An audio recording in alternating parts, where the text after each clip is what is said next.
We did it. We did it. Holy cow. Guys, I am coming down. We had a protest today. I feel like I just got hit by a truck, man. I feel like I just got hit by a truck.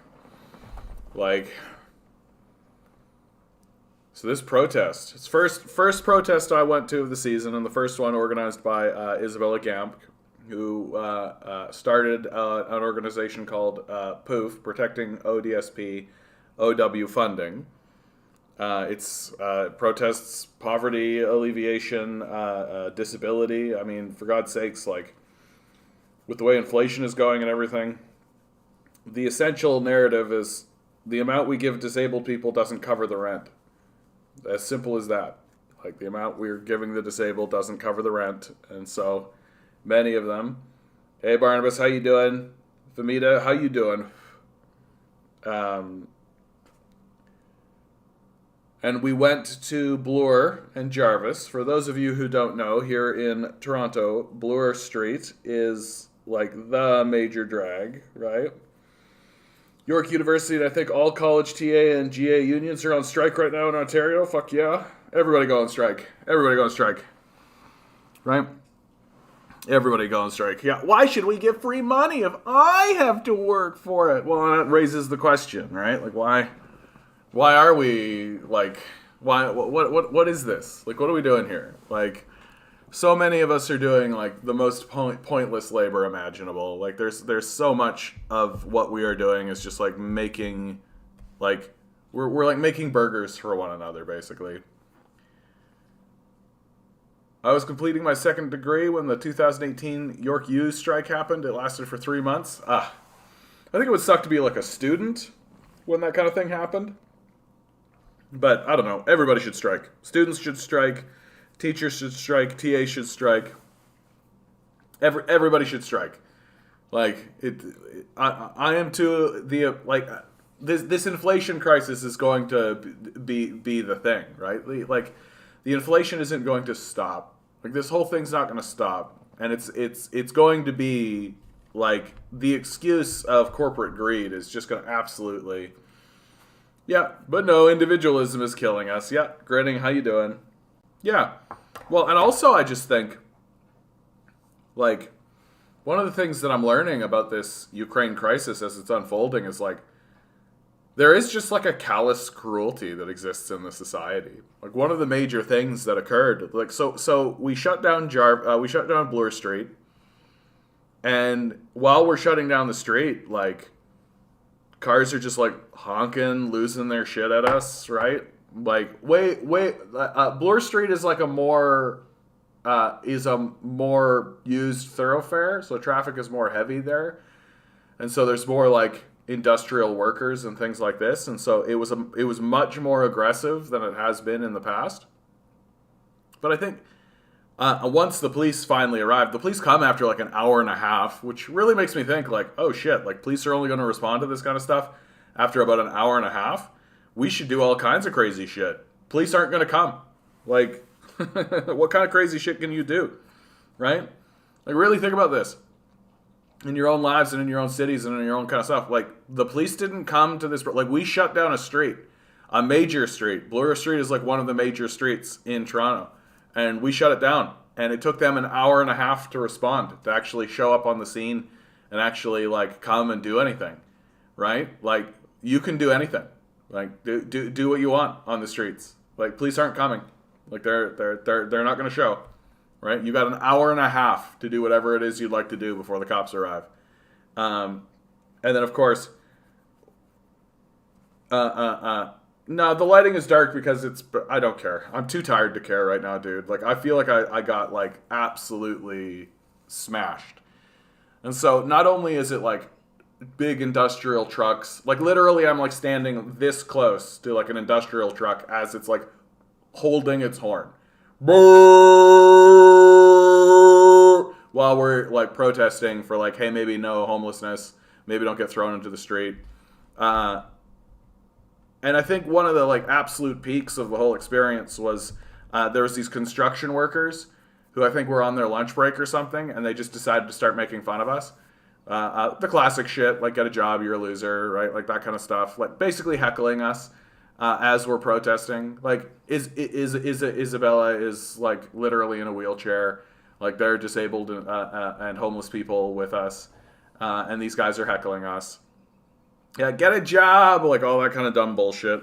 And that went on for a while, and they persisted with that as we were closing it down, because eventually the protest does draw to an end. And I had a really interesting experience because these guys were saying the classic like loser, all this kind of stuff, and I just looked at them and was just like, repent. I just said that to them, and it was over. They left us alone. It was just like get completely fucked. Like these guys need to get completely fucked, and like they're not gonna listen. Like I would say to them, like they'd be like, get a job. I'd be like, I have 3 jobs. And I'd be like, get another one. Like it's like juvenile, childish Marvel brain rot. And but I said the word repent to these guys, and it like shut them right up. They like did not know how to respond to that. And I think it's because they're not adults, right? They're children, basically. This is something I'm really coming to terms with about the society. And I've said this before, like before the Ukrainian crisis and before this kind of thing. I was saying it a lot more often, but I need to come back around on it. And I really realized it again with this protest. Like, I'd say most people in the society are probably about 5, and they haven't gotten bigger than that. Like, these construction workers, certainly. Like, they're basically like 5-year-olds. Like, they're children. And once you start actually once you stop talking to them on their terms, i.e. like trying to find an excuse or trying to reason with them, because they can't be reasoned with because they are children. Once you start saying things like repent to these guys, they don't know how to respond, because that's how an adult responds. Like they are children, and they never will grow up. Like life is going to sideswipe these children, and it's going to crush them up in enormous ways. And I've seen this with conservative types and these baby brain, Marvel brain rot people. Like, when life comes and sideswipes them, they'll immediately turn into like socialists and be like, we should do better for people in our society. Because if you're a conservative type, or if you're one of these baby brains, the life only matters if it happens to you. Right? Like if something is happening to someone else, you don't need to care about it, because you're just a baby. You can believe in this individualism garbage that only really like a 5-year-old would actually think, right? And if you actually start like acting like a fucking adult around these people, then they don't know what to do. Right? This is what happens with conservatives, like bully assholes who are psychopaths. And then you stop respecting them at all. You treat them like trash, because they're living garbage.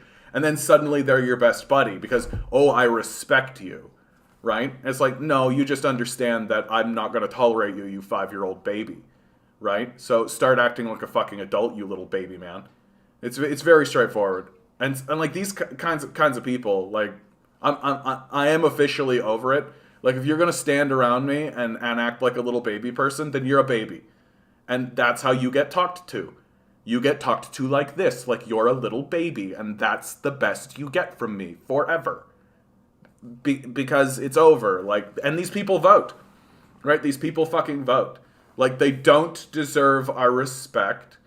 They don't deserve, we don't need to explain anything to these kinds of people. If you're willing to literally heckle disabled people as they plead on the streets to not die because of your policies, then you don't deserve respect. Like, you don't deserve an explanation. You don't deserve an argument. You don't deserve a fight. You get told, you're a baby, repent. And if they continue babbling, then it's just babble, and you don't need to listen to it. It's real straightforward shit. Like, I'm super, super, super over dealing with these babbling babies while they spew out their nonsense, right? And if you find these people in your lives, stop pretending like they're reasonable or rational. They have brain rot. Their brains are made of worms. They never grew up past 5 years old. And I don't care if they're a 60-year-old professor with tenure. I don't care if they're like a CEO of a company. I don't care where life has managed to put them while all they ever said was, yes, sir. I don't give a fuck at all. These people have fucking brain rot. And it really is time for us to start spitting on these people and start telling them, repent, get out of here. Like, go find a pleasant way to die. Like, I'm no longer interested in talking to you. Because they're just going to keep voting against you. And they're just going to keep voting for psychopaths. And they're just going to keep voting for people who literally betray them. Like, that's the most embarrassing part about this whole conversation. And I said it to these guys. I said it straight to them. Like, you're paying more to keep people homeless. Like, they want to pay more to keep people homeless. Like, that's how despicable these people actually are. That they enjoy paying more to denigrate people. Like, so that they can heckle them. They want to pay more so that when they step over these people and spit on them, they can feel better about themselves. That's literally what's going on. Sounds like an argument for accelerationism? No. It's not an argument for accelerationism. It's just no longer accepting that they're capable of being reasoned with. You can't reason with something like this. Like, it's like Nazis. Like, you can't reason with a Nazi. Like, what are you going to do? What are you going to do? A guy's coming at you with a knife and is stabbing you in the chest. You're going to be like, hey, let's talk about it. No, it's over. Like, it's over. Right? And if you are thinking in your brain that these type of brain-rotted people are actually going to turn the corner as they literally make fun of homeless people on the street. I saw that today. I saw 3 grown men actively making fun of homeless people and disabled people as they begged and pleaded in front of them for assistance amidst this emergency that is their life. Right? That is what I witnessed today. It's not accelerationism to accept that these people are psychopaths. Like, no, sorry, I'm not going to accept their abuse anymore as a reasonable position. Like, it's not accelerationism to say to somebody, hey, stop abusing me. What you're doing is wrong. Repent. Like, very straightforward. And these people vote. Right? These people fucking vote. And honestly, I'm like so fucking exhausted right now. I'm so goddamn tired. Like, I'm so like emotionally depleted in this moment right now after this protest that I straight up do not give a fuck. Like, I straight up do not give a fuck whatsoever. Like, if I watched one of these guys just suddenly immolate in front of me, I'd be like, good, get the fuck out of here. Like, that's where I'm at. Like, if a troll were to come in here or somebody comes in here today and wants to challenge my position, I'm not going to be nice to them. Like, you watch what happens. They're going to get fucking the flamethrower today. I'm fucking so done with these fucking Marvel-brained, brain-rotted little baby children whose position genuinely is, I want to pay more to increase everyone's suffering. Like, get the fuck out of here, absolutely. Get the fuck right out of here. I'm no longer interested. I don't give a fuck. Yeah, you can't reason with a person who has an assault rifle pointing at you. The step it takes to get to the point of having a gun pointed at you for things out of your control means they're not able to be reasoned with. Yeah, like, and also they're putting the resources into doing that, right? They could put the resources into not doing that, right? They could put the resources into getting someone, like here in Toronto, like we very recently had cops go through the parks and clear the homeless out of encampments, right? Well, someone crunched the numbers. Right? We paid $20,000 per homeless person to do that. We literally paid $20,000 in like police services, shelter services, emergency hotels and shit like this. Right? We paid $20,000 per homeless person to have cops beat them up with batons and throw them out of the park and fucking throw out the last remnants of the shit that they had. Right? When we could have just taken $20,000 and given it to them. Like, which one do you think would have been better? Like, which one do you think would have resulted in something more positive for the people? Right? Yeah, absolutely, you'll get that guy who's like, $20,000, coke up my nose, right? Absolutely, you'll get that guy, for sure. I actually think that's still better than what we did. right? At least that guy's gonna have a fucking good time on his way out the door, right? But like, the idea that we're so, like, we immediately jump to how can I inflict suffering on this person who's in suffering already, like, and that's our base position as Marvel brain rotted morons. Like, that's where we are, and so I'm over it. I'm over it. I'm not approaching these people as if they're capable of rational thought, because I don't think they are. Like, I really don't. Like, and if they are capable of rational thought, then they've rationalized themselves into being a psychopath. No longer interested. Yeah, it takes zero resources to not do that, but they chose to spend the resources to do it. Yeah, exactly. And it takes less resources to resolve the issue, right? It takes less resources to get someone into a house. Like, Finland already figured this out. There was an Alaska study that already figured this out. Lots of these basic income pilots have already figured this out. That if you just give people the money, it costs less. That they use less emergency services. Cops cost money. Shelters cost money, right? Food banks cost money, right? They use that all less. And if they're using it less, well, guess what? It costs less money. And all of those things, if you take the money that you're spending on those and you just give it to the people, well, guess what? It costs less. And you know what that means? It means that your taxes go down. Right? It means that you don't need to pay for these things. It means that your society works better. Everything flows better. But I am no longer of the position that the people who are voting to keep people homeless and keep the suffering going are doing so out of ignorance. I think they know. Like, I'm at this point now. I think they're aware. I think they know that they could pay less and improve people's life more, and I think they like this. I think they enjoy the suffering. I think when they spit on the homeless and the poor, and when they disparage them and say these trite little, like, snide backbiting comments like "get a job," I think they like it. Like, I have lost the faith with the Canadian people. I don't think we're good people. Moreover, I don't think we're interested in being good people. I think we revel in how shitty we are. I think we like being this shitty. Like, that's where I'm at. And you feel free to show something to me that proves that wrong at all. Show me literally a single scrap of evidence to the contrary. Because anytime anybody says, well, Canadians are trying to... It's like literally like, let's give money to Nazis and shit. Like, that's what I'm seeing right now. Like, so feel free to prove me wrong on this.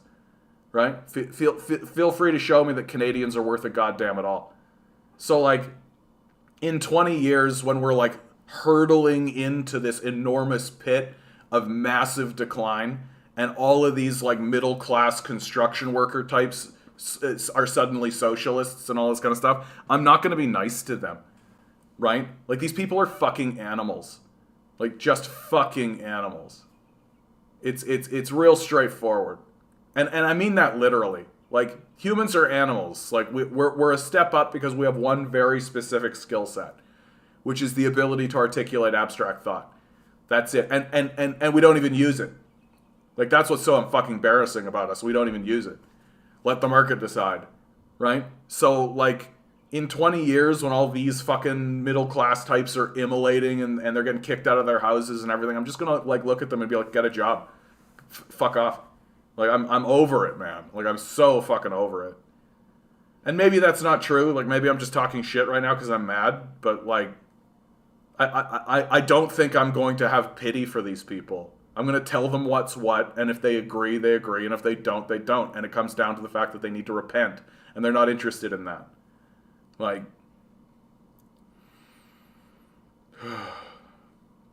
Homelessness means housing prices go up. Living in the streets means there's residual demand for homes, like unemployment for labor. I had a libertarian 2 days ago who flat out deny everything you are currently saying. Well, libertarians, right? Like, this is what I'm talking about with the, like, Marvel brain rot, right? Like, life is a Marvel movie as far as these people are concerned, right? You can see it in the Putin conversation. Like, you try to have like just like a normal conversation, like not even taking like the hardline positions that I take. Just like, hey, what do you think about this Vladimir Putin guy? And the person they describe is a villain from a Marvel movie. Like, it's an inhuman, completely disconnected from reality, like a person who would never actually exist. Like Putin might as well be like a demigod. He might as well be like a Thor villain or something. He might as well be Thanos, right? Like as far as these fucking Marvel brain idiots are concerned, right? And if you're not gonna actually pause and think like, okay, Putin is first and foremost a human being who exists in the world as a human being exists. If you're not going to start there, then your opinion doesn't matter. Like, really. Like, because if you're going to distill out from someone their basic humanity and put them in a position where they're like a Thanos like level villain, because that's all you understand because you only watch Marvel movies. I'm really harping on the Marvel shit right now, man, but it's just how I feel today. I'm just like, and I'm seeing it more and more in the society. Like, literally, people are just like, they've got worms in their brains. And it's it's because the only shit that we're consuming is literally, we're good because good is good. And we say we're good, so we're good. We can invade Iraq and destroy Syria and blow up Libya, and that's all oopsie-doo, and we meant okay, so it's all good, right? Ha, I'm basically Peter Parker, right? And, oh, Putin did a thing, he's like the Green Goblin, and he's bad because he's bad, and I say he's bad, so he's bad. Here's a fun observation. Here's something. Observe this in a Marvel movie, right? Go watch any of them. I don't care. Pick one. Pick any of the Marvel movies. And notice something. That either the villain is, or either the issue or the villain is created by the Avengers themselves. So something like Age of Ultron, where the villain literally is created by Tony Stark. So Tony Stark creates his own villain, right? Or if the villain were to win, the world wouldn't change at all, right? That like the guy that defeats Tony Stark's Iron Man just becomes Tony Stark in the world, right? And like the Avengers movie on like basic analysis reveal this, that like, oh, if this villain were to defeat Iron Man or Hulk or whoever, Thor, right, all the Captain Eugenics, like if any of these guys were to get defeated by their villain, the world wouldn't it wouldn't change meaningfully, and in fact the villain would likely just take the place and serve in the world in exactly the same way as the hero of the piece does, right? Like. And it's especially observable with somebody like fucking Tony Stark, who everybody like jerks off about because he like, hey, he got the ring and he snapped, he sacrificed himself, so he must be a fucking good guy. The guy's like an arms dealer. Like, it's unbelievable. And like, the propaganda war has more casualties than any actual war happening in Ukraine right now. I really hate Marvel fans. Yeah, I mean, I'm just like.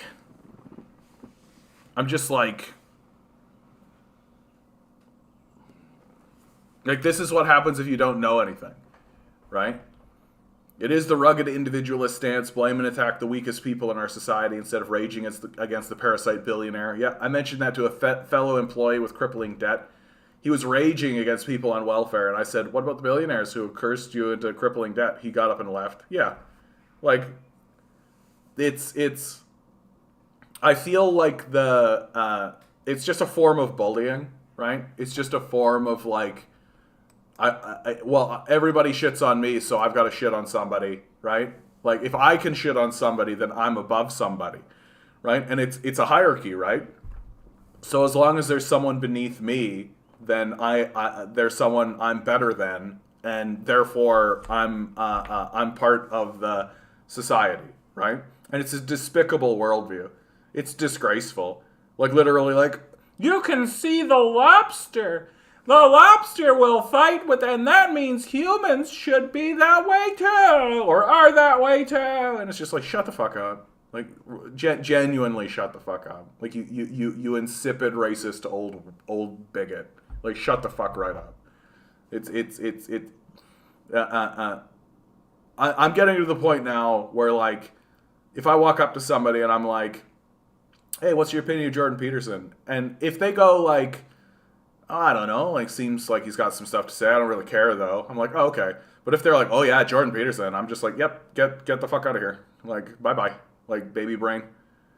Right? Like, your hero is a baby, right? It's just like this childish, like, overt racist who literally denies the existence of climate change, Like, it's just like, get the fuck right out of here. And it just bothers me. Like, this guy keeps floating around. Like, literally, you, like, watch a Marvel movie trailer, and then the next thing they recommend is some Jordan Peterson thing where he's like, You need to find the essence in yourself, and if you try to seek your own dragon in the chaos sphere, then you can fight back against, and it's not so easy to do. And when we're all trying, and if you don't try, then you'll never succeed. And you're just like, is it really any different from like an episode of Sesame Street where like Elmo is like, if you don't try, you will never succeed. Like, and the reason why it plays is why? Because we're fucking baby-brained, like fucking worm-rotted Marvel fans. Like,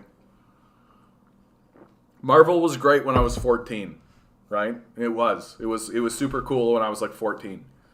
But this insistence that our society keep us at 14 and keep us there, right? That we can never actually like be confronted by anything really meaningful. That nothing in our society at any point goes, hey, maybe we should dissent, like just as a thought experiment, like we should dissent. And now the dissenting views are starting to be expunged from the society, right? If you have a dissenting view, you get pulled out from the society completely, right? Here you go. CRTC bans Russian state-controlled TV channels. RT France from Canadian Airwaves.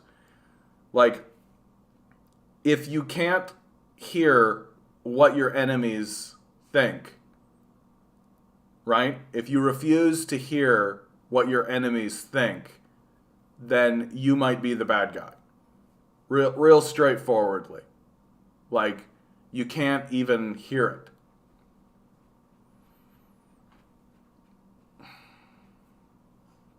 To me, that's a pure example of capitalism is good because of infinite growth, and if we try to change it in order to stop consuming so much, we are a villain. Yeah.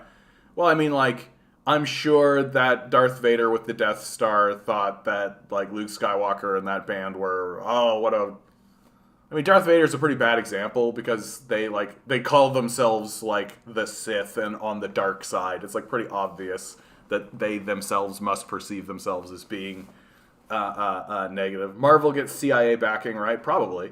Like, I mean, it's essentially like fascist propaganda. It's like a fascist wet dream, right? Like, take a look at who the lineup is, for God's sakes. Like, Tony Stark might as well be like the Ubermensch, right? Like, he's an arms dealer, super genius who literally could solve the world's energy problems and just chooses not to.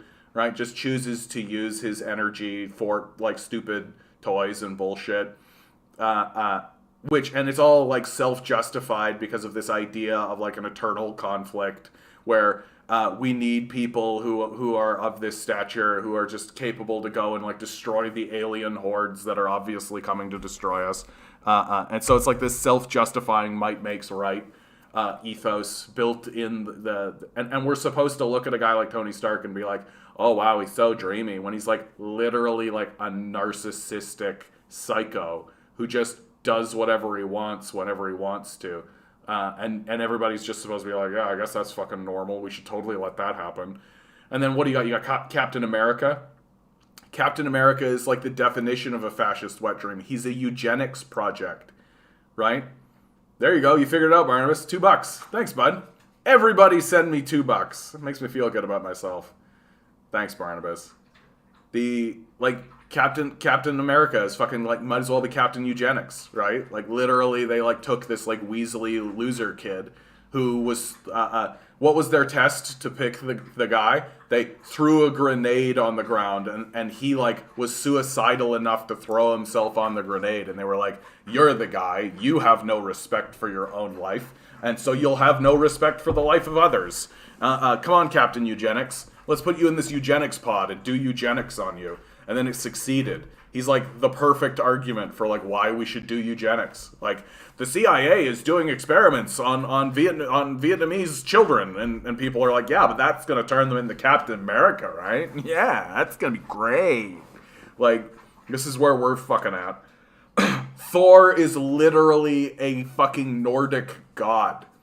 Like, fascists and Nazis absolutely love Nordic symbols. Have you noticed? There's like the black sun. There's like the Nordic cross. All of this kind of crazy shit. They love Nordic shit, right? That's one of their big defenses for using all of this Nordic symbology, because it's like, it's my culture. It's my heritage, right? Well, fucking Thor is literally a Norse god. Like, what the fuck do you think he stands for?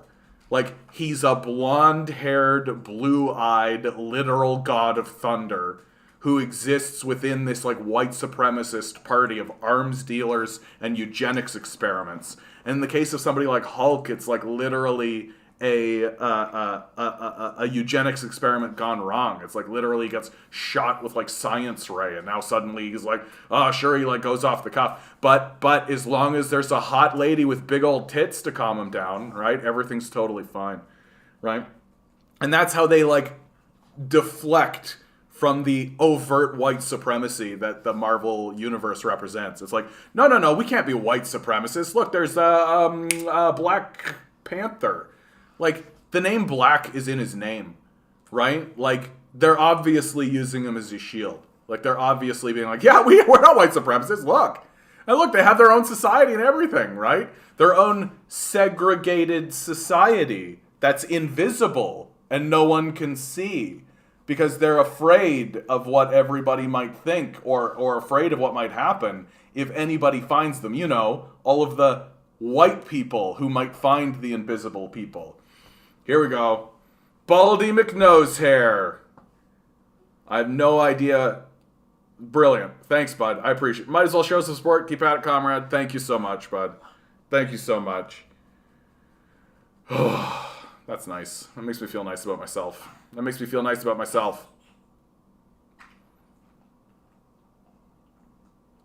Comrade of the day.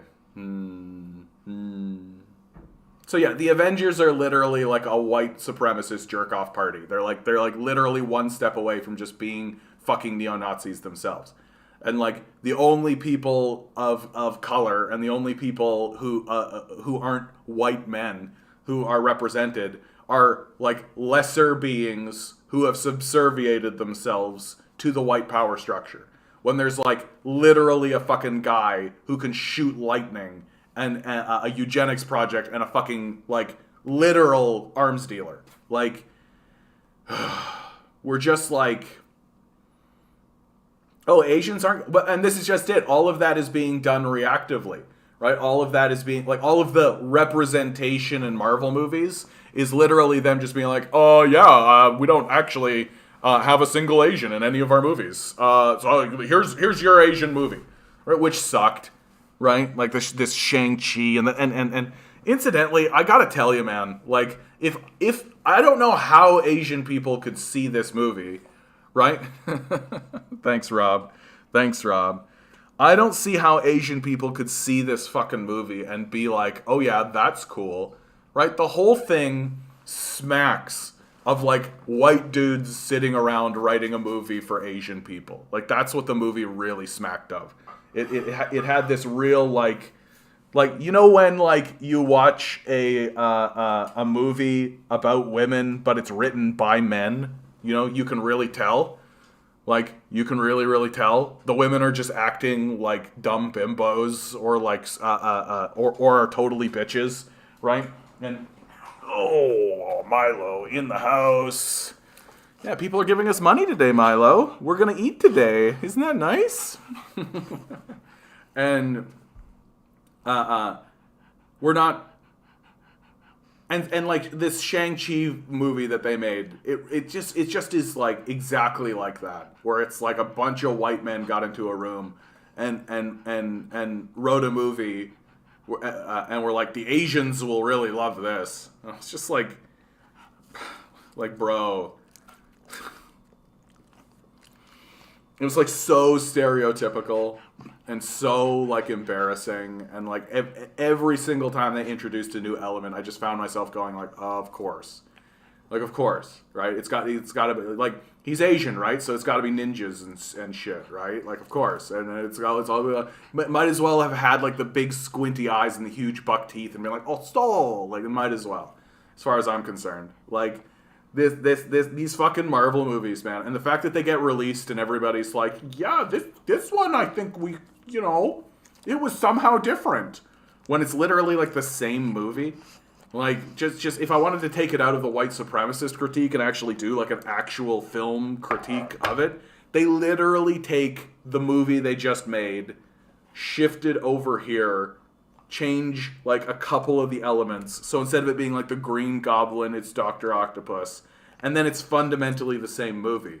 And should the path of their movie actually deviate them into some area where it's somehow going to be different this time, they just like do time travel, or Doctor Strange comes along and like claps his hands, or he gets deposited into some kind of like alternate universe so that they can just do the same movie again, right? And we all sit there and go, this time, Spider-Man 43, where they retold the Uncle Ben narrative for the 58th time, that was really good. So you can donate using PayPal. The PayPal account is connected. I also have my Patreon. And then this little button here is what's making this happen. This button right here. It's not PayPal. It goes directly through YouTube. Give me money. It's more like white dudes in suits asking their token Chinese friends to help write this movie, because there's a lot of valid cultural references. But it still comes off as cheesy as fuck. Yeah, I mean, it just like... But the whole thing, the whole idea that, like, yes, we should have an Asian version of the same story we've seen, right? Like, it's like... It's not inclusive. Like, this is the thing that I think people really have missed the boat on, right? Making a movie like Black Panther is not inclusive, right? It's not inclusivity to give the blacks their own superhero, right? Like, that's not actually how diversity and inclusion really works, right? That, like, if you wanted to have that kind of character and that kind of story, the thing would be to have it integrated into the larger idea, right? But like Black Panther, like, it's a segregationist story, right? Like, it false inclusivity. Well, and it's a form of inclusivity that's acceptable to the whites. Like, that's really what it is. All right. I gotta get off like the race dynamics of fucking Marvel movies, man. Like, it's just like, and if you want to take a look at getting off the race stuff and getting into the class dynamic, right? They just don't even talk about the class dynamic, right? I think like the poorest person who ever shows up in these Marvel movies and ever even gets a single line is in Civil War, right? It's the woman whose son Tony Stark killed because, he's a fucking dumbass arms dealer Iron Man type. And then suddenly he's a human being being like, oh yeah, maybe. And their solution to that is, oh, maybe the government should be involved, right? And there's like literally no question whatsoever of like, who gives a shit if the government's involved? Like, what's this false reality that, like, the false reality that Marvel movies present is that billionaires actually give a shit about anything, and politicians do anything except act as actors on their behalf. Like, it's complete fucking dumb bullshit, and you're seeing it writ large in this Ukrainian conflict. Like, the absolute circle jerk around Zelensky, right? The absolute fucking circle jerk that exists around Zelensky. Like, I've seen pictures of this guy where people have, like, put him in, like, superhero clothing and, like, been like, wow, he's such a, like, all this kind of... The guy is, like, a fucking cokehead that nobody listens to. For real. Like, he literally is just, like... A face so that the fucking United States State Department doesn't have to explicitly go talk to Putin, right? Like, he's just like this fake little go-between that they've put between. And then they have him address Congress or address the United States, and they literally, like, hand him the script. They're like, don't deviate from that script, and then you'll get a bushel of Coke, okay? Like, and everybody's just like, oh, Zelensky, yeah, oh, he's so sexy and hot. And I'm just like... this is brain rot. Like, this is fucking brain rot. Like, Zelensky's not in charge of anything. He's not in charge of anything. Like, he can't declare victory, obviously, right? He can't actually tell the Nazis to disarm because they don't listen to him. He can't tell them to surrender because they'll kill him, right? They don't listen to him. Nobody listens to him, right? He can't tell NATO to back off because they don't care, right? Like, he does what he's told, because if he does anything else, they'll just get rid of him and put somebody else in. And if you think anything other than that, you've got worms in your brains, right? These people who are walking around pretending like Zelensky is a fucking superhero. Like, oh, he's such a brave person for standing up against Putin, who's all this guy. Like, Zelensky can't even stand up against his own military, right? Like, he's not in control of shit. But because we have been presented with this worldview through these Marvel movies, we're like, well, the government's the government. It acts like a government. And, well, you know, we've got to respond to... And there's, like, this big question from the... in Civil War, there's this big-ass question about, like, should there be a government oversight agency, or should we be allowed to act as, like, rogue elements? And the whole time I'm watching it, I'm like, who gives a shit if there's a fucking oversight government agency? Have you seen what the government does? Like, have you seen what the government does? So there'd be this government oversight agency, and the government would say, hey, go invade Iraq. And they'd just be like, oh, okay, dorp, dorp. Like, so it's like literally no conversation whatsoever about the, like, validity of the structure of the system at all. And it's just assumed that America is good. Like, at the end of every movie, what happens? They, like, pose and the American flag blows in the background, right? Like, people like Goebbels and fucking Adolf Hitler would be, like, jerking off to this shit, dude. Like, it would be, like, absolutely the most successful fascist propaganda that's ever been made is these fucking Marvel movies. And we're just like, oh, yeah, I love it. Putin bad. Why Putin bad? Because we think Putin bad, and we good. Because we good. Rusty Shackelford. I've been thinking about what you were saying about letting the free market decide is akin to let chaos choose. Yeah, I say that shit all the time. There's no it's a semantic difference exclusively, right? Let the free market decide. Let chaos reign. Off we go. No, it is crazy. Like, it's a religious ideology. Like, as soon as you recognize it for what it is, which is a religious ideology, it makes a lot more sense.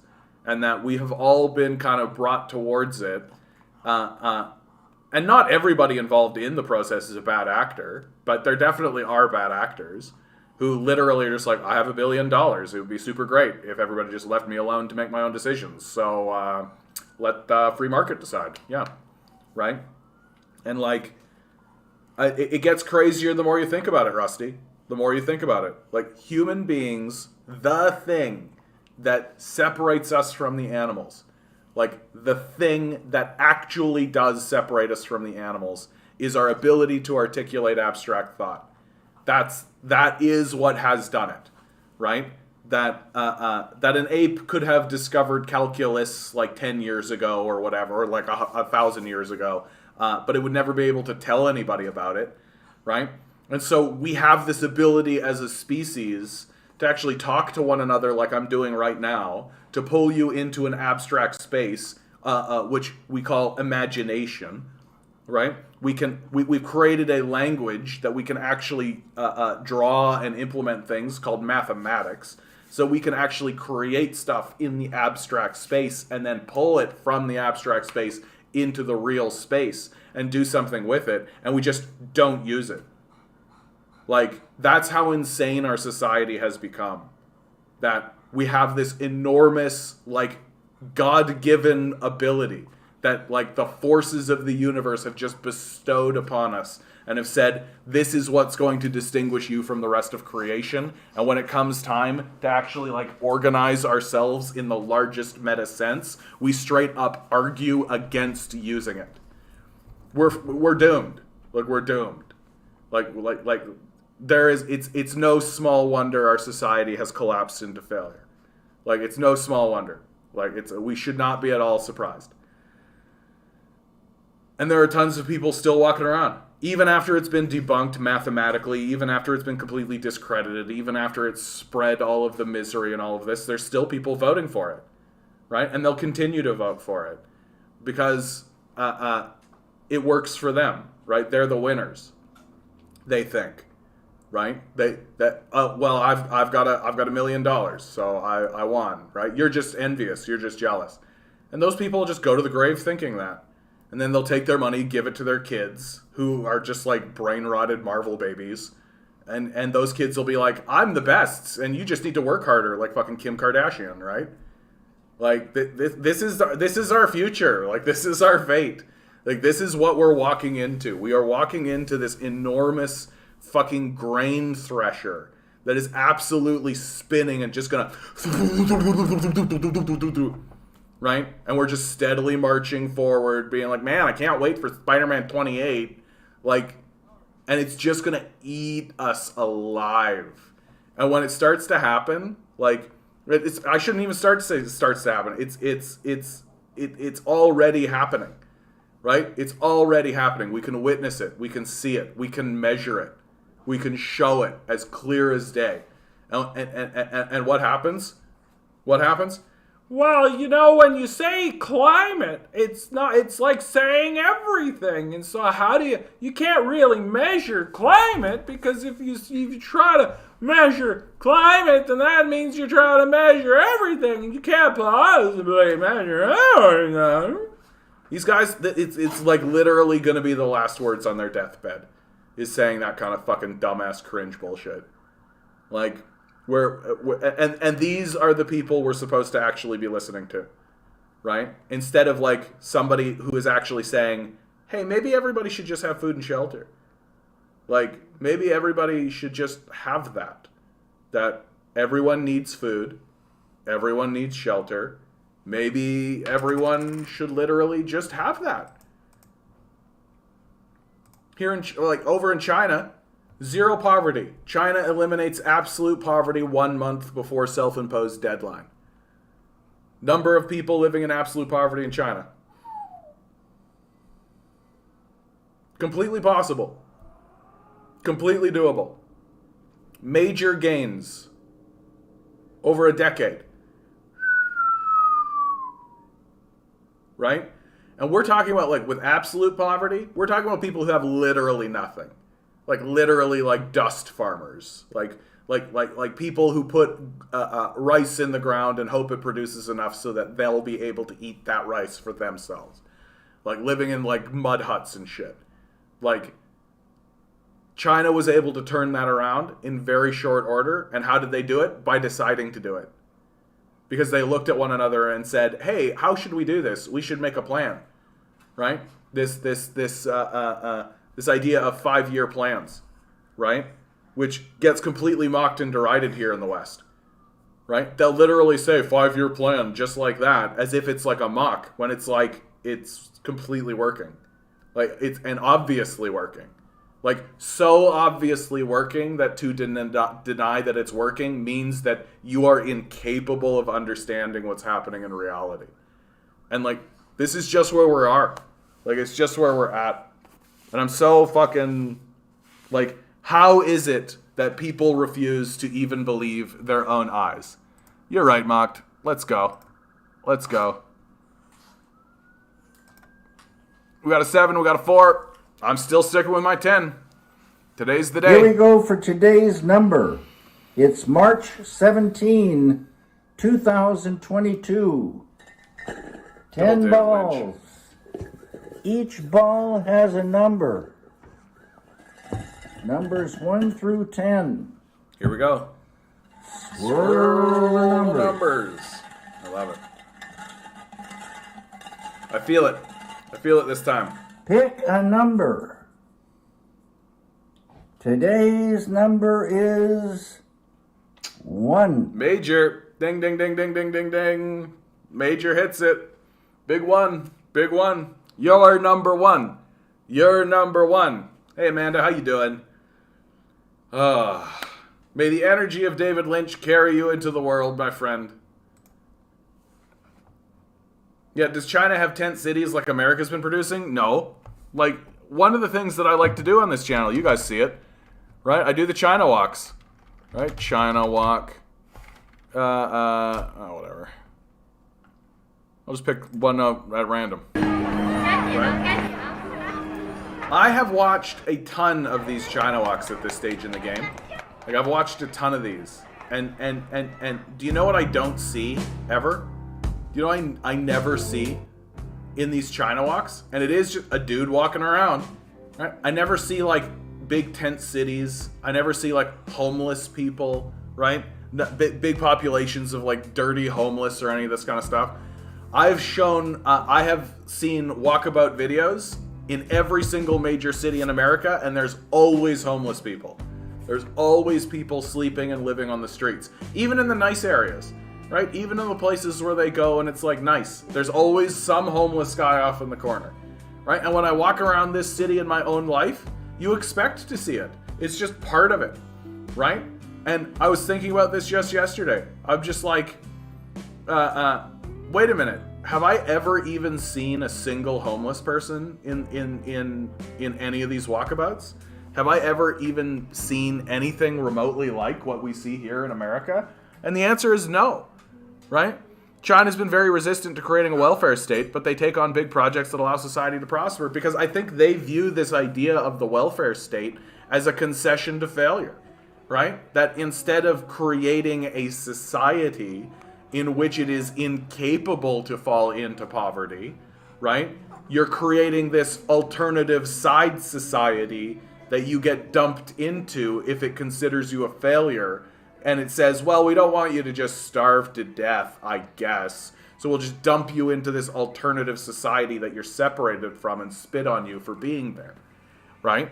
Like, call it something like the welfare trap, something like that. Okay, buddy, you're not coming up. You're a good boy. Oh, you know what I definitely forgot to do? I forgot to give Milo some peanut butter. And he's going to be mad about that. China had a life expectancy of 35, was divided into regions of influence by Europe, America, and Japan. Half the population was on opium. Slavery was in practice, legal until 1949, etc. Yeah, exactly. Barnabas, you're right, dude. Yeah, how can I be so gullible and naive, right? Come on, John. They hide the homeless in camps, but only when the camera comes on, right? This is all just state propaganda, right? This is all just state propaganda. That a dude walking around in like a major city center. All of these people are actors, right? Everybody you're seeing here, like they look happy and they look nice. Like, look, forced labor right in front of us, guys. There's a bunch of people. They're forced calisthenics. The horror, right?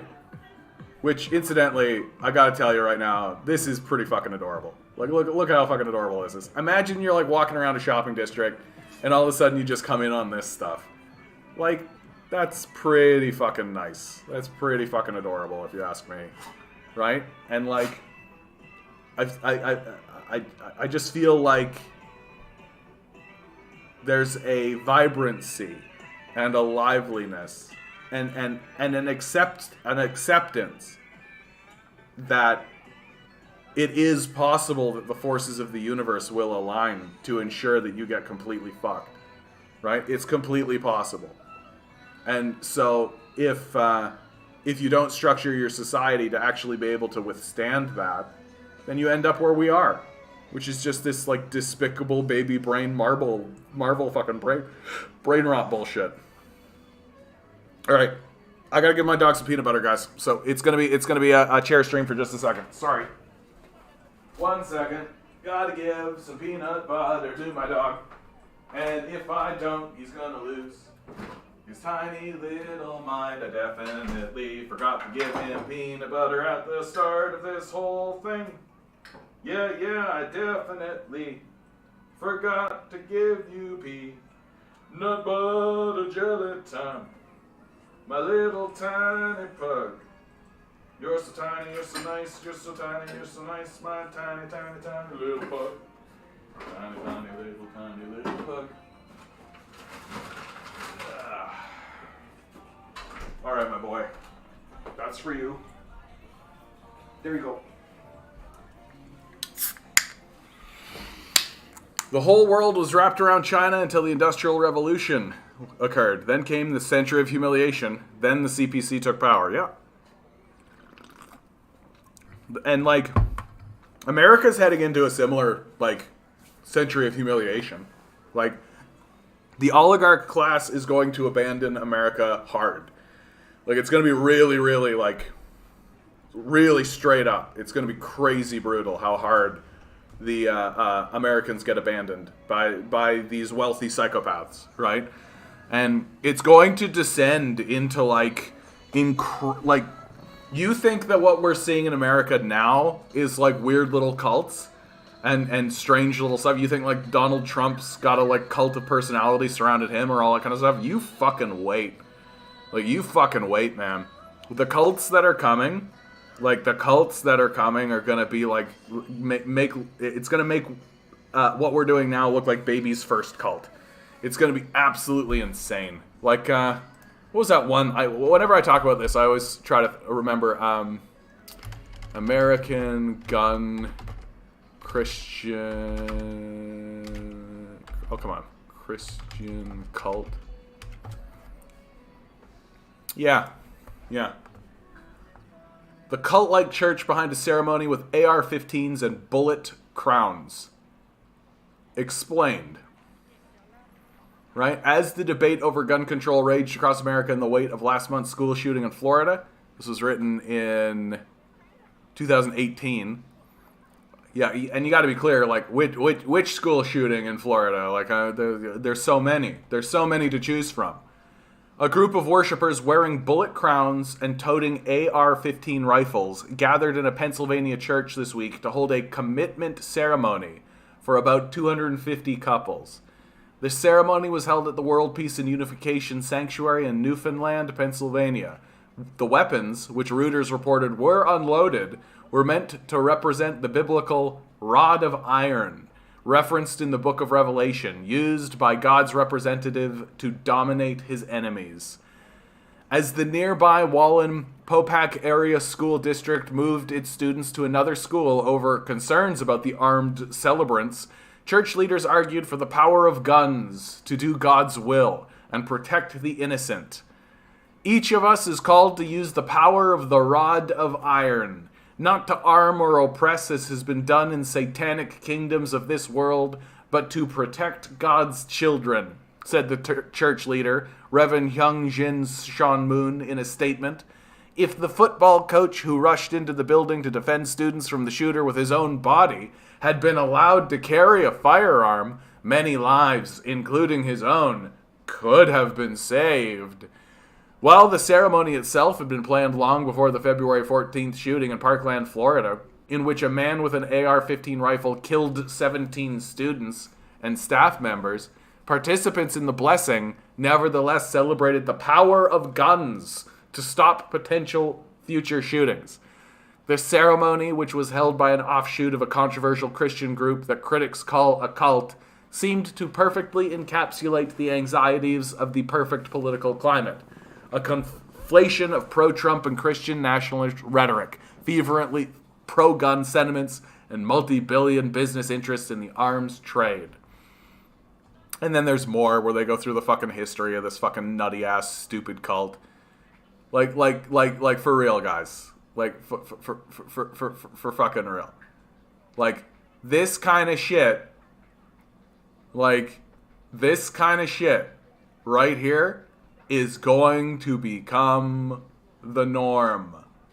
This kind of kooky, crazed, just absolutely out to lunch, insane fundamentalist cult behavior is going to become the norm. It just is going to be, which weird little kooky cult are you going to be part of, right? And I've said it before on this channel, right? I think that if I tried to turn this thing into a cult, I'd be very successful. I think that I could turn this thing into a cult in no time flat, right? Maybe I would lose some of you guys. Like, some of you might be like, oh, this went really culty. But I would definitely get, like, major adherence. There would be people who would be so super on board for it. And then the joke became, because I talked about this earlier, it would become like a bread cult, right? And I don't even remember how it became like a bread cult, but like I'd wear like a loaf of bread on my head. I'd have like a bread scepter, right? I'd wear like a bread vest. Like everything would be bread themed. And we were all brethren, right? Like it was a running gag for, yeah, all hail the holy loaf. Exactly, dude. I think it'd be super successful. I even looked up, like, is there a bread cult? You know what, man? Hold on. I bet you by now, hold on. Bread cult. Yeah, the bread cult. There's already a bread cult, right? And I remember, yeah, they've only got 576 followers. Fuck them.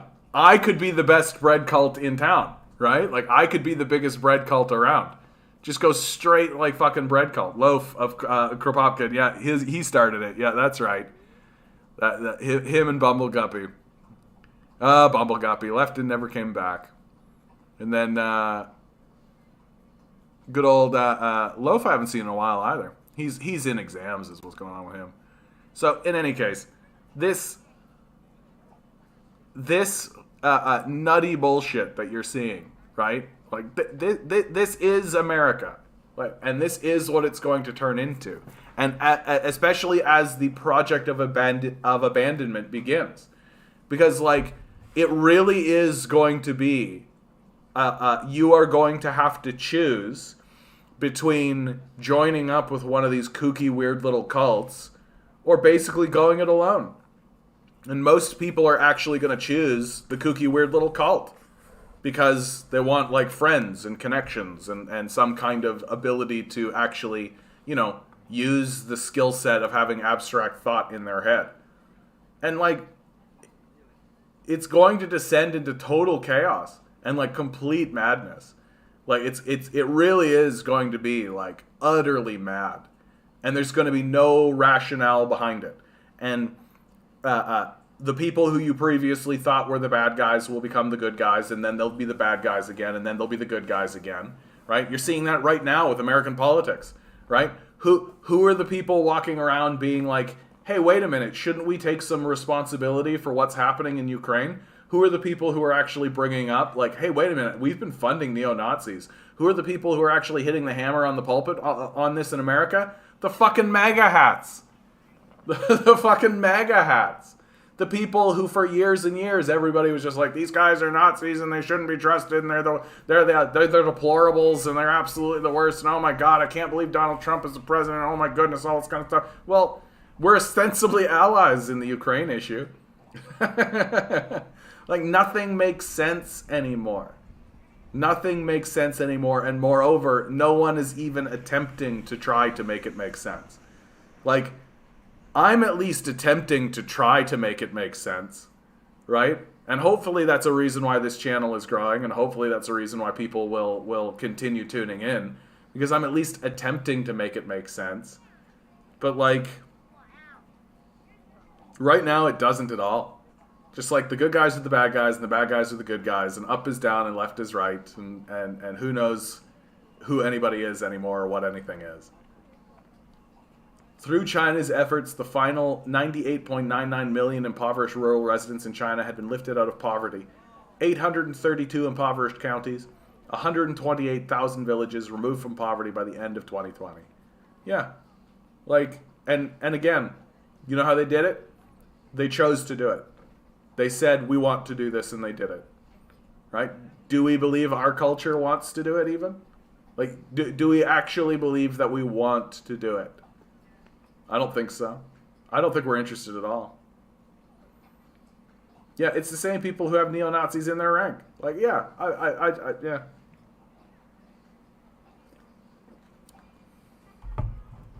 You need a compound to be a legit cult, though. That's absolutely true, dude. You're right on the money. If you don't have a compound, you're not a cult, right? You're just like a weird little meetup group if you don't have a like compound. Or a church, right? What is a church but just like a compound, right? You could absolutely turn those into a church into a compound in a heartbeat. And this, in my view, is why all of this is so dangerous, right? Like, you want dissenting voices. right? If you can't move forward with the way that you think while listening to the dissenting voices, then you're probably wrong. Like, straight up. Like, you're probably wrong. That if you can't confront the dissenting voices, hear what they have to say, and then still move forward, then you're probably wrong. Like, that's just the God's honest truth. Right? Like, it is crazy to talk about it. I guess you need neo-Nazis to it takes one to know one, I guess. I don't know, dude. It's so... Well, and also I think, like... Look, there is actually a sharp difference between... there is actually a sharp difference between, like, your Nazis in the clubhouse, right? Like, the dudes who are, like... the rebellious, like, oh yeah, and like they might be bigots and all this kind of stuff, but really all they do is they just like show up at a clubhouse and like maybe every so often they do some like low level mischief or something. And it's like here in North America, there is like a strain of Nazi that's like the Satanists, where they're like just saying fuck you to everybody, right? Like that's as far as it got for them. They're just like, oh, you think that this is bad, so I'll do it because fuck you, right? There's a sharp difference between this kind of brand of idiot, like this kind of brand of person, and what's happening in Ukraine, right? Like there's a sharp difference between just like white assholes and like straight up organized militia white supremacists in the military actively shelling people, right? There is actually a sharp difference between those two. And we've been so detached, like because of our fucking dumb Marvel brain, right? We're so detached from what is real and what anything actually looks like that that we can just conflate the two and just say, yeah, those are the same, right? Those are the same. Yeah, that asshole who has, like, he's got a swastika tattooed on his chest, but all he does is sit in a bar and drink beer. Like, he's the same as Hitler. Okay, Marvel baby brain. Whatever you say, bud. Like, I'm not trying to say that, like, it's good that a guy has a fucking swastika on his chest. I'm just saying, like, it's sharply different than like literal active militias, you know? I'm just like so fucking annoyed with this society, and I'm so fucking annoyed with like I literally saw grown ass men making fun of disabled people today. Like that's what I saw. Like, I don't know what you need. Like, I don't know what we need anymore to really put two and two together to be like, oh yeah, we're a fallen people. Like, instead of actually saying like, oh shit, like things have gotten to this point where the disabled are having to take to the streets and plead for their own survival. Instead of saying, oh shit, it's gotten to this point. Oh fuck. They turn around and actively mock them as they do it.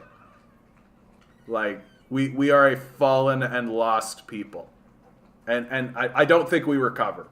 Straight up. Like, I don't think... And I'm not trying to be, like, doomerist on, like, a climate change level. But, like... we are going to experience, like, 100 years of humiliation. It's going to be absolutely grotesquely brutal.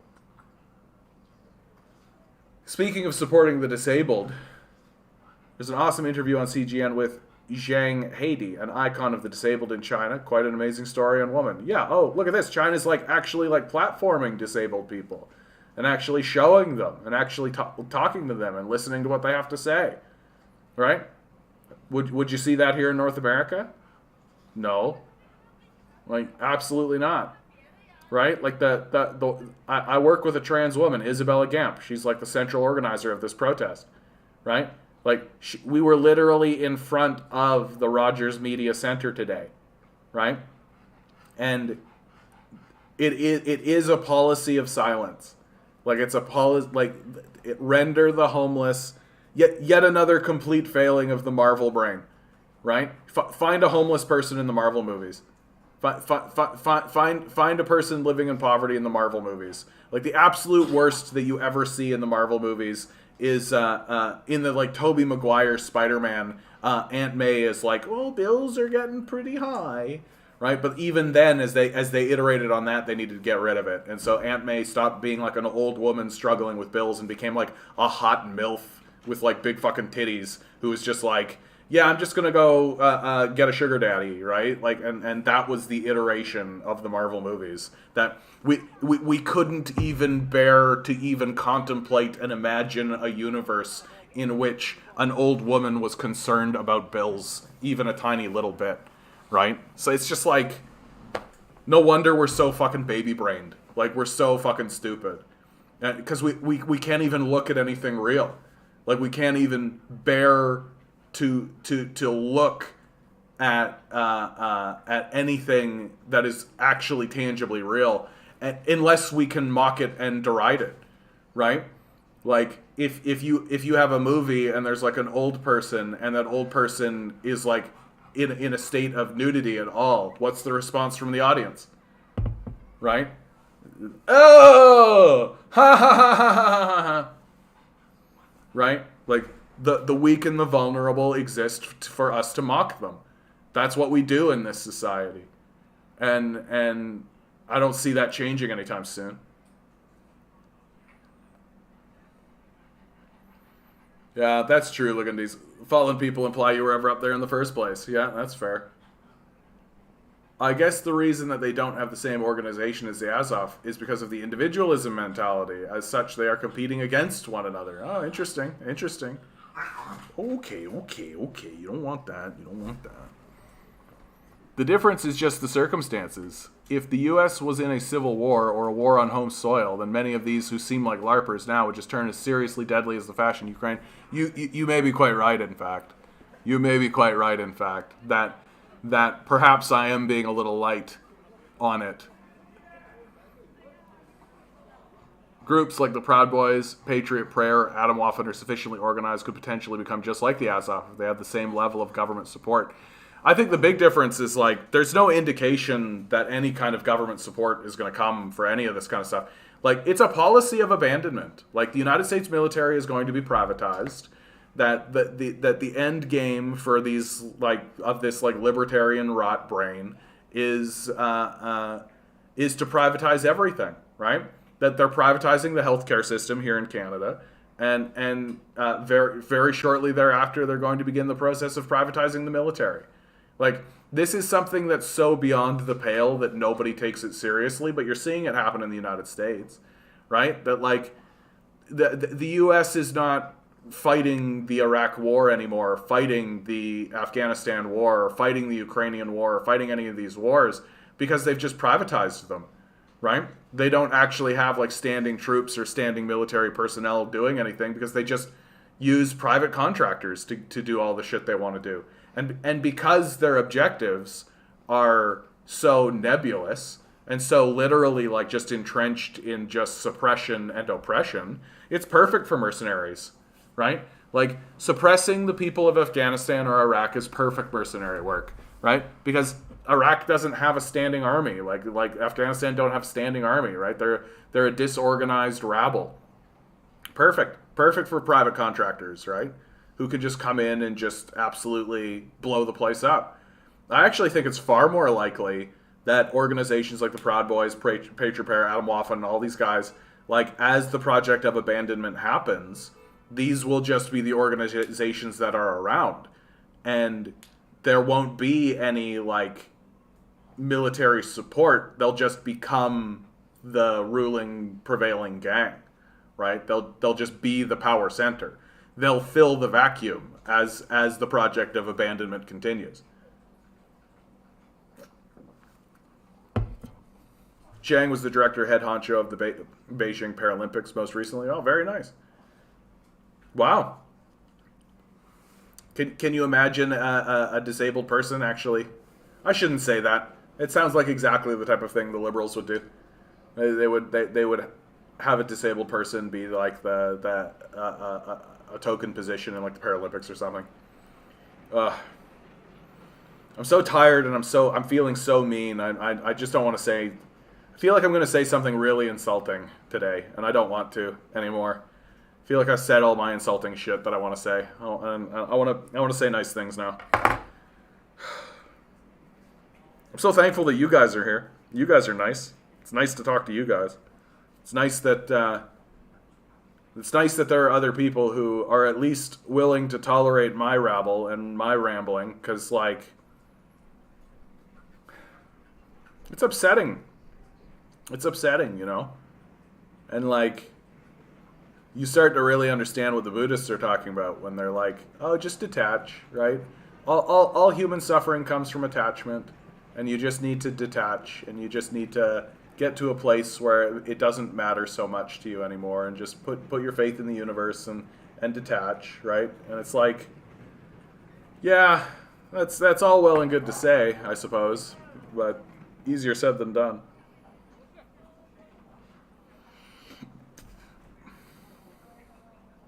When Trump came in power, he didn't want to take the next step to endorse them. But imagine a Trump-like figure but also endorse them. Yeah, that's going to be a sharp reality shock. Yeah, and I mean, both the Republicans and the Democrats are on that trajectory, if you ask me, right? Like that, they're playing a very cynical game of just like number counting, right? Like the struggle in the American game of politics, which is exclusively vanity projects, right? It's just I want to be the governor, right? Is how do you get people to vote for you without offering them anything, right? Like that's the game, because you can't offer them anything, right? You can't say that you're going to improve their lives. You can't say that you're going to actually put forward any kind of policy or anything. Not actually, right? Because you're not going to, right? The project is abandonment, and you can't say that you're going to put in like a basic income or something like this while simultaneously abandoning. Not tonight, Ligandes. I appreciate that, but like, I'm very tired and I'm very upset. I'm probably just going to go straight to bed after this one. CR Strifey, the most important thing going forward is going to be spiritual liberation as per Buddhism. Yeah. Look, I am really of the opinion that any like legitimate spiritual practice or study is worthwhile, right? Like as long as you don't get fundamentalist about it, the way that America has with Christianity, right? Like as long as your view is that you're using this as a way to explore the self and explore the infinite and eternal dwelling that exists inside of you, right? In an effort to not only understand yourself better, but also understand the nature of reality itself, right? And your connection to it, and thereby your connection to all things, right? Is there like a saucy lady dancing on the screen right now? Get out of here. This is a family channel, goddammit. It's a family fucking channel. Oh no, I agree. Look, if you connect in with Buddhism, you go to town, dude. Like I'm not gonna stop anybody from doing that. Like off you go. So it's all good. Like it's all good. I just think that the fundamentalism is what's so shocking to see. The idea that one person or one group of people is responsible for all of the solutions of mankind is just like, that's the dumbest shit I've ever heard in my life. They use them as recruit pools and training organizations as well, somewhere for vets to go to continue living out their violent urges. Yeah. Zhang speaks 5 languages. She mentions how the disabled were thought of as the worthless people when she was injured and paralyzed at the age of 5. She's 67 now. China making an inclusive society. I mean, it is the way forward, right? Like it's the only way that you can actually build a society that is going to be capable of achieving anything meaningful. And like we have this vision inside of us, this dream that exists inside of us as humans to one day ascend to the stars. That we have this idea that we're going to begin colonizing Mars, right? We're going to begin moving into other planets and other systems and explore and learn and find out what is this place and what are we doing here, and we're gonna study and find out what's happening in the world and what's happening outside of it, and grow and learn. And you can't do that while actively abandoning huge sections of your populace. You simply can't. Like, it's just crazy what we've done, and it really is like, well, I don't want to pay for someone else's whatever, right? Education, garbage removal, whatever. And the more you unpack that, the more you see how stupid it is. Like, you genuinely believe that everybody should individually be individually responsible for individualizing their individualism, and like, you don't think that we should just create systems to resolve this stuff? Why? Because we've created this false god called money that you think you deserve access to because your productivity generated it, and you're getting taxed away. And like, literally, we could create a system where nobody is taxed. Like, we literally could, where like the taxation that comes out would come out at like the most unnoticeable level. We genuinely could do that, but we've elevated money to such a level that we worship it, and that ethos of like, oh, I don't want to pay for someone else's other exists if you're like a psychopathic billionaire too, right? And if you're a psychopathic billionaire, you're totally fine with abandoning huge segments of the populace into poverty and homelessness. And like, we're never actually going to, like, if anybody even bothers to study this time period, they're gonna look at it and be like, these people were fucking deranged. Like, just absolutely crazed and absolutely deranged. And it not only in the world, like, our civilization as it stands now, like our society as it stands now, they're gonna look at like ancient Aztec societies and be like, yeah, those two are pretty close to one another. Like, that kind of level of intense, crazed, like hyper-violent society, taking like spiritual icons and like elevating people well above their status. Like, the Aztecs just got really fucking direct about it. They literally were just like, yeah, sacrificial pits and shit. Like, let's go, right? Like, when we do sacrifices, it's a bit more circuitous. There's a couple of other steps to it. Isn't that a nice boy? Isn't that a nice boy? Like, we really could be, like, we could be just exploring space and exploring the ocean and, like, talking with animals and shit. And, like, people could be having a really chill time of it right now. Right? Like, they could. Everybody could be having, like, the chillest time ever. Like, this is the thing that blows me away the most about being a human right now in the world, is that if you stand up and say, maybe everything should just be easier, right? Maybe everything should just be easier for everyone. Everyone should just have an easier time of it. Like, everyone should slow down a bit, and, like, we should all have an easier time. You're called, like, a cuck.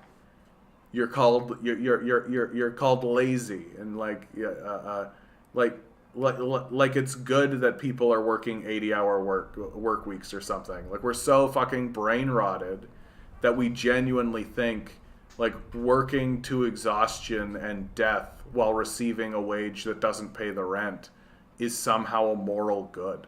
Like, we're so outside of the realm of even approaching anything remarkably close to what a real human society should actually look like. And sometimes I worry a little bit that Chinese society, like, I see these walk around videos, right? And there's a lot of, like, Westernism that I see.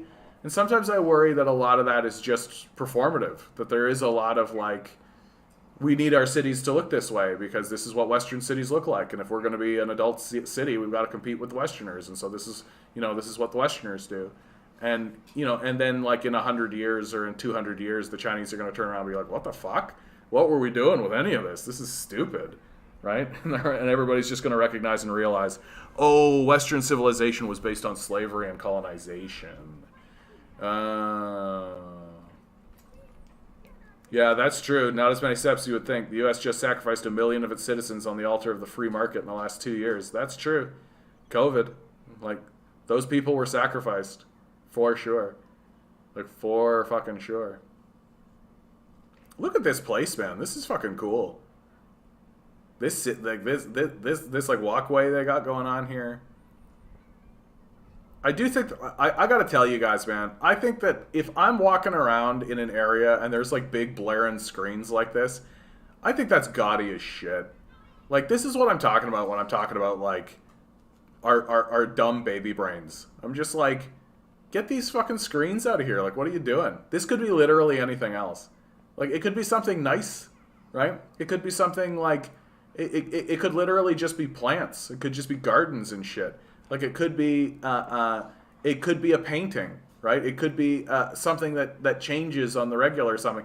Instead, it's this like, and I think this about all this flashing light garbage shit. You go down to like Dundas Square, Times Square, or any of this kind of stuff, and everything is just like, and you're supposed to be impressed by it because it's so, like, it's so gaudy that it becomes impressive to people, I think. But I look at it and I'm just like, this is how I think about like Christmas lights.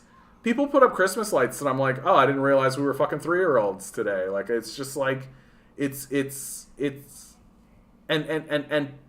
and people are acting like it's like festive, right? It's kind of like, this is much nicer. Like, these trees in here, right? Like, you got like, there's actual life coming in.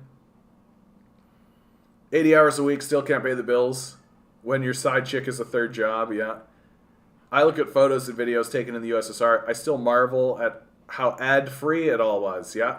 From the moment we were born in the West, we were surrounded by consumerism, commercialism, and advertising. Yeah, right from the beginning. Right from the beginning. Absolutely. And then, of course, if there's no flashing gaudiness, then the people who are in for the flashing gaudiness complain. Like, I remember, I went to a movie once. And I haven't been to the movies in a while, but I was at the movie theater, and we were gonna go see like Ghostbusters, like the newest version of the Ghostbusters, which like sucked, but it wasn't I didn't expect it to be anything other than what it was, right? Which is just a shitty movie, and so I was there to just enjoy a shitty movie, and so I think I was just ready to go, and I remember there was a couple in front of me buying their tickets, and the guy said, whoa, we can't watch it in 3D? Pfft, why'd we even come? And I remember just thinking, like, what in the fuck is wrong with your brain? Like, first of all, 3D tech is like it's like the lamest thing ever. Like, literally somebody going like, do, and you're like, whoa, like, it's like the tackiest version of entertainment. Like the movie at one point will stop and dangle keys in front of your face, and this matters to you at all? Like, no sense of like, I hope the story is good, I hope there's a plot, I hope the characters are relatable, I hope I have an emotional response. I hope I feel something. I hope I laugh. I hope I cry. I hope that everybody was here to actually make something that they could be proud of and put forward to improve the culture and all that kind of shit. Nah. Fucking 3D. Fucking 3D, dude. Well, because... And I heard this Louis C.K. bit, what you're saying, and it seems to me like what's going on in the culture is that everybody understands that we're not actually having, like, I shouldn't say understands, but everybody, like, in their soul, like, in their gut, knows that we're not actually having real conversations with one another. We're not trying to.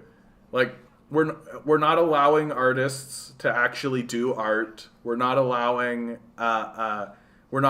dissenting voices. We're not allowing for critical thinking. We're not allowing for breathing room for anyone, right? We're not allowing anything to exist in a way that runs counter to the narrative of control. And we've got all this technology and we've done all this kind of stuff, but everybody's exhausted because you got to work 3 jobs, right? And so the only time that you're able to actually invest any time in artistic pursuit of any sort is just as a form of escapism, right? So you're only ever really interacting with artistic expression or with this technology as like a release valve to the shittiness that is your existence, which is living in this sort of prison colony we call capitalism, and we know it could be way cooler than this. Like I think we are fairly aware of that as a people, like in our gut, right? I don't think it gets articulated very well that often, but like this place could be way cooler. Like it could be way nicer. There could be way, like everything could be way prettier. Just everything could be nicer, and we could be spending less time doing everything, right? Like we could be genuinely focused on the work that actually matters, and then not worrying at all about this superficial garbage that is of no consequence to anyone, right? Like we really could be like a far more relaxed, far more just like invested in our friends and in our family and in our communities. Like we could be that way, and we're just choosing not to. We're actively deciding as a people that being this pissed off and frustrated and angry and tired all the time is exactly the way to live. Like that this is the best, right? Let's go to the mall again. Yeah, yes, queen. Why do you want the people who caused the problem to fix it? Why don't you just form a group and individualize your individualism to put a tiny dent in the problem for a week? Yeah. And then like you take a look at like, so climate change is a great one to talk about on that, right? Like the billionaire class is literally like an individual billionaire in a single day pollutes more than like the entire population does in their whole lifetime. And you're just like, so what is it fucking like? What would it matter? Like you bring it down to the nuts and bolts of like, and what's so funny to me is that the way that these individualist types talk is like, if you actually listen to them, eventually you start to realize that they are actually arguing in favor of revolution, right? That they're like, well, if you don't like it, then you should get people together and you can boycott stuff and you can not participate in that if you don't want to. You know, you should. And like the more you listen, you're like, oh, so like we should gather everyone together and surround the institutions that are responsible for these things. Yeah, I agree with that. Like, and that, but they don't actually, because they're not really capable of thinking. They're like a 5-year-old that's trying to reason themselves out of their own stupidity. And so they don't actually think things through ever. And if you actually do, like my absolute dead favorite one that Peterson got caught in, and he stopped doing it because I think he realized that this was the case. He was walking around for a while talking about the Pareto principle, right? Because he was like, you know, people were kind of making fun of him for the lobster thing, right? Which is like, yeah, okay. And so he started using other examples and like trying to find natural things. And the Pareto principle is one that he landed on, where he's walking around saying, income inequality makes sense, right? Because of the Pareto distribution. If you look at a forest, for example, it's quite natural that a small group of trees within the forest is responsible for most of the energy creation, and the distribution is something like 10%, 80% to 90%. That 10% is productive and 90%. And then he would say something like, well, if you look at other hierarchical structures, it's very similar. And so the Pareto principle really shows that it is just a natural phenomenon. It happens in forests. It happens to us, right? And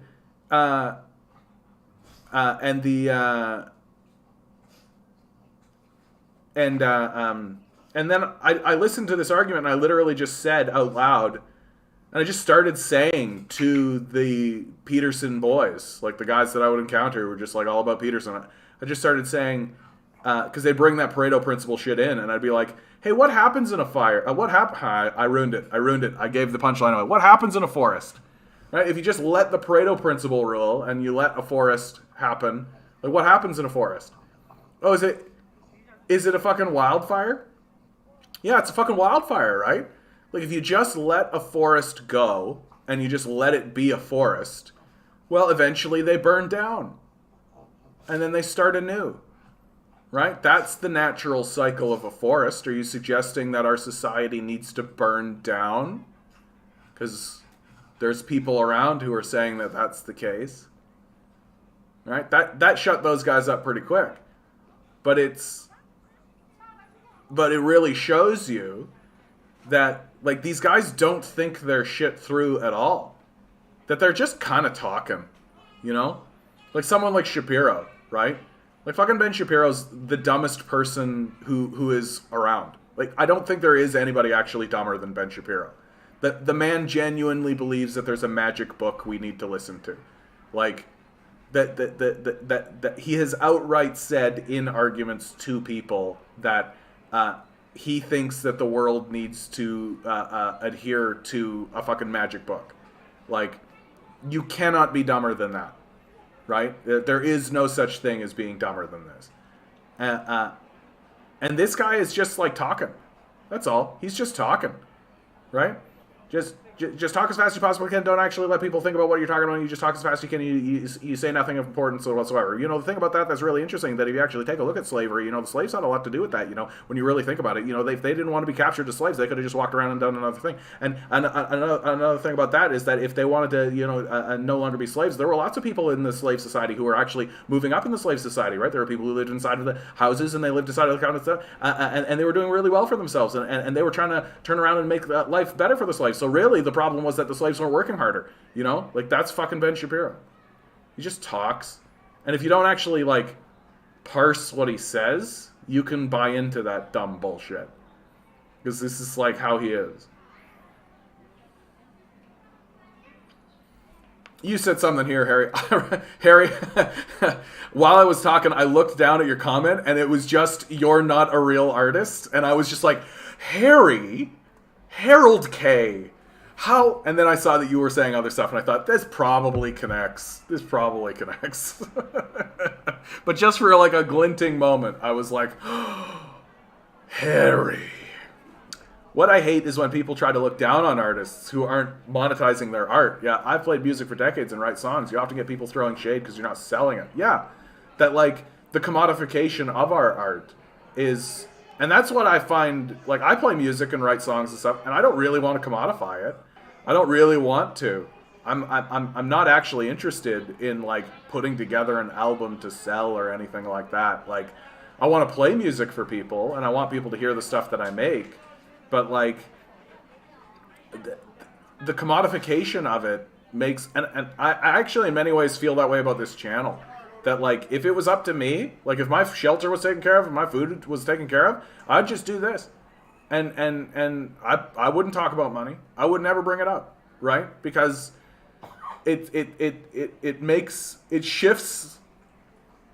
I don't like how it shifts things. I don't like how it shifts the dynamic. I don't like how it pulls the art out of the art and turns it into something, into a commodity, right?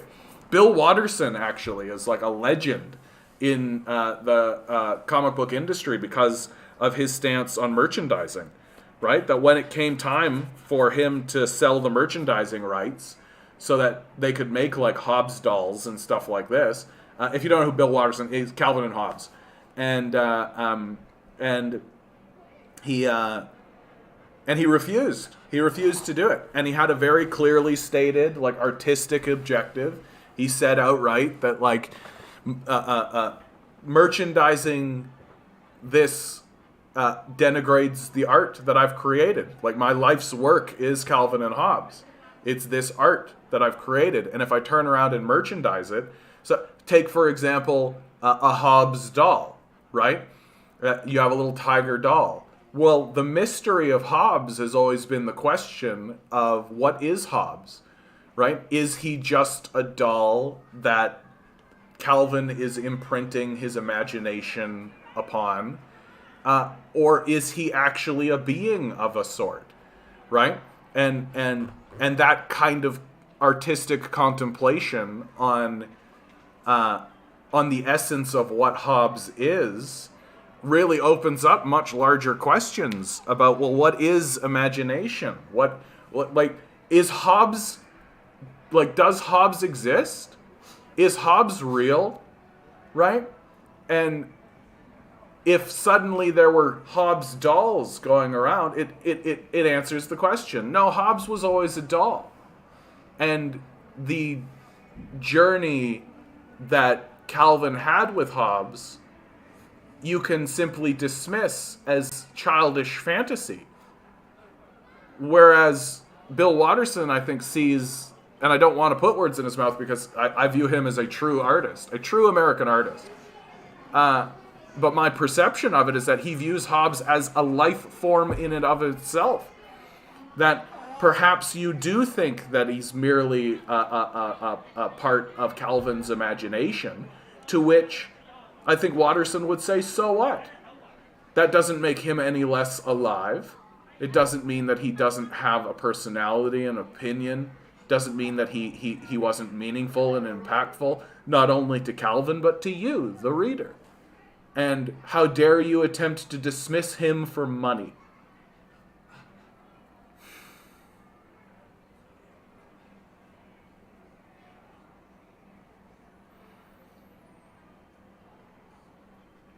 And I've heard other artists talk about this. Neil Gaiman talks about this. Neil Gaiman talks about this. This idea that, like, just because a character is fictional, just because it exists on the page, doesn't make them any less real. That what is reality? What is, do they matter less because they came out of someone's imagination? Well, what's an imagination in the first place? And this ties into the denigration of the concept of imagination that we definitely have in our society. That we look like, I remember I worked in a toy store for a long time, and there were these toys that came through, right? It was all STEM, right? Science, technology, education, math, right? STEM. And everything was STEM, STEM, STEM. Well, I have an arts degree. I'm from the humanities. And I got to tell you, I was pretty insulted by this, right? And I started saying to people, hey, if you can't imagine it, you can't create it. And I got significant pushback from lots of people for a long time. Until finally people started to put it together and be like, oh yeah, like, if you can't imagine it, if you can't articulate it into the abstract space or put it into the abstract space, then you can't create it, right? And so you need artists. You need artists. And so eventually STEM became STEAM. They added the A. The arts became part of it. Because they began to really understand, something can't become real unless it is in the imagination first. And then you begin to ask yourself, well, then what is really the difference between the imagination and the real? And if it can be imagined, then it can be made real. And in many ways, that's the whole goal of this project that I'm endeavored on, that my life's work, which is this channel, is to hopefully have us all come together and imagine a world that's better than this one. Because if we can imagine it, then it can be made real. Because that's how humanity works. That's our intrinsic superpower. That we can imagine. And we can tell each other our dreams. We can tell each other our imagined ideas. And we can iterate on those imagined ideas. And we can think about them and talk about them with one another and communicate with one another and commune with one another. And then we can begin manifesting it into the real world. And that's the power of the arts, and that's the power of artistry, which is why the capitalists have to destroy it. Because they know that if you get a bunch of these artists together who start imagining a better world, then people are going to want it. And unless we can commodify it and monetize it, unless we can turn it into money for ourselves, then it can't exist. And fundamentally, what are we saying today here on this channel? And what we will say in the future? That the world will only be better when the capitalists are gone. And they can't have that. They can't have that.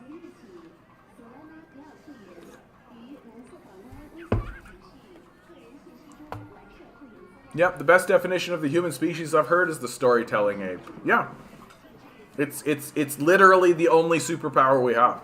Like, I mean, thumbs, sure. Like, if dolphins had the ability to tell stories in the abstract space to one another that we do, well, tough tits for them. They don't have thumbs. But, like, the true power is being able to enter this abstract space together. And we've created a medium, the medium of film and television and video games too. Like, video games, I think even more so, really allow us to create abstract spaces and then enter them, right? And then live in that space and through that process actually experience something that can change the way we view our own world. And we don't use it. We're using it for dumb, like, Marvel movies and shit, like big robots fight each other and like just gigantic spectacle affairs that in 10 years time people will look at and be like, and look at the way we look at, like, Westerns. Like, if you go back and watch some of those old Westerns, like, you can still have a good time, right? But you kind of look at it the way you might look at, like, a Three Stooges movie, right? That, like, the Three Stooges, like, you can see why it would be funny, but you're not going to dedicate, like, it's not going to be a cultural phenomenon, you know? Like, and you're not going to be, like, super excited to see the next fucking Stooges film or any of that kind of stuff. Like, that's not gonna be part of your mindset. And all of these Marvel movies and all this superhero shit we went through, in 10 years' time, we're going to look back on it and be like, what the fuck? Like, it's not going to age very well. And I wonder what the next thing is going to be.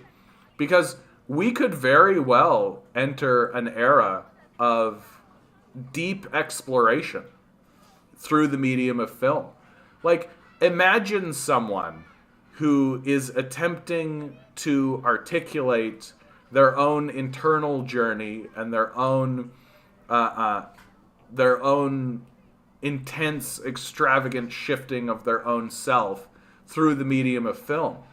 Like, we have a very literalist way of looking at things, right? Iron Man is literally an Iron Man, right?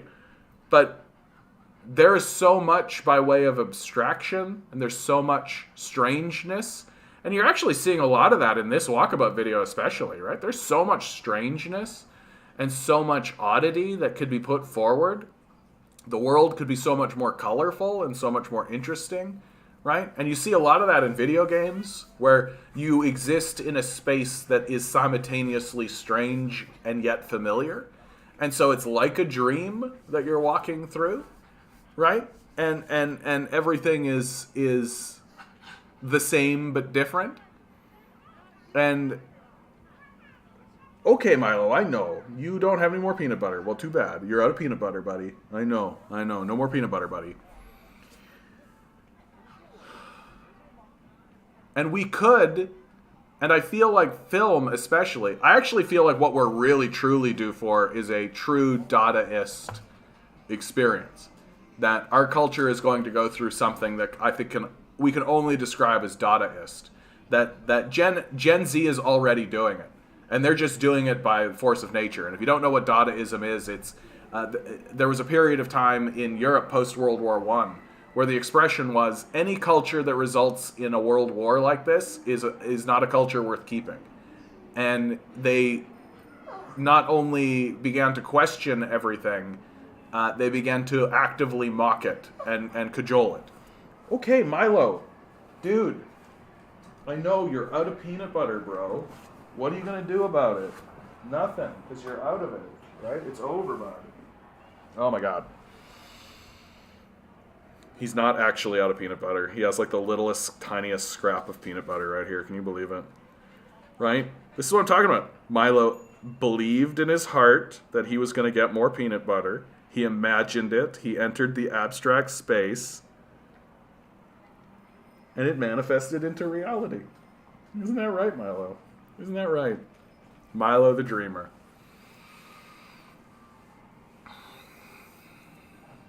Hear the story about the ONDP dropping their longtime MPP from Hamilton. He was there since 2007. They won't tell us what happened. There are rumors. He is unvaxxed. Not sure, though.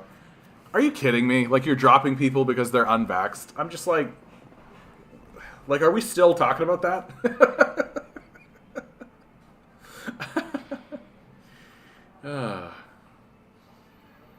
Oh, God, I love you, JP. Yeah, I know, dude. I did it a lot today just for you. Because every time I did it, you commented, and I thought to myself, you know what, for Barnabas, let's go. I'll just talk like this and just be a Jordan Peterson for a little while. He's up in the kind of the back of the throat. Like, and he speaks and he's got force behind what he says, but it's always kind of caught. It's always kind of restrained in a sort of a way. Anyway. It is incredible how many people are so brain rotted that they believe JP, a pop psychologist, over thousands of actual research scientists in the field, right? Like that was the moment for me. Like the reason why I go so hard on Jordan Peterson now is because I was pretty soft on him for a long time.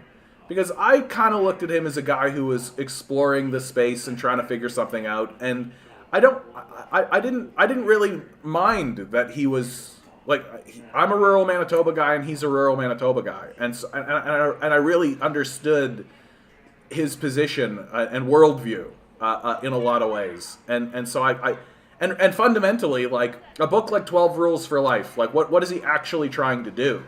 He's just trying to give people a kick in the ass and a shot in the arm, and be like, yeah, sure, the world sucks and everything's terrible, but you should still try your best and clean your room and stand up straight. No one's going to help you do it, so you better do it yourself, damn it. And I thought to myself, that's not a terrible thing to do. Like, there's nothing inherently wrong about that, right? But then he starts stepping into spaces he has no business stepping into, right? And just really shows how dumb he is.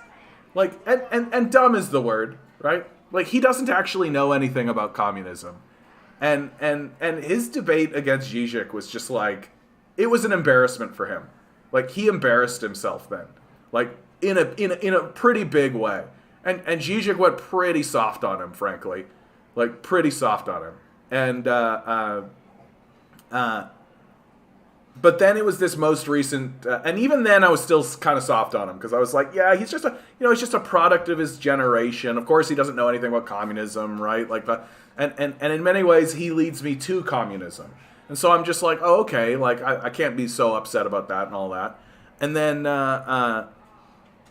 then for fuck's sake, his most recent interview and his last article that he had published in the National Post, I'm just like, fuck you, you racist bigot. Like, you deeply out of touch lunatic. Like, literally, like, you're literally walking into the #1 podcast in America and you say out loud in front of people, you can't really measure the climate, because when you say the word climate, it really means everything. And if you're trying to measure everything, you can't possibly do it, because everything is everything. It's just like, shut the fuck up, dude. You can see how, like, the oil lobby gave him money and said to him, like, try to keep this up. Like, try to give us a new way to approach this so that we can keep pumping oil out of the ground. Like, you can, it's pretty like a 1-for-1, like pretty straightforward. So, did somebody give me more money? Jordan Peterson is my dad. Victor Lee. Dude, if I get $10 like every 5th time I do a Jordan Peterson impression, get ready for it.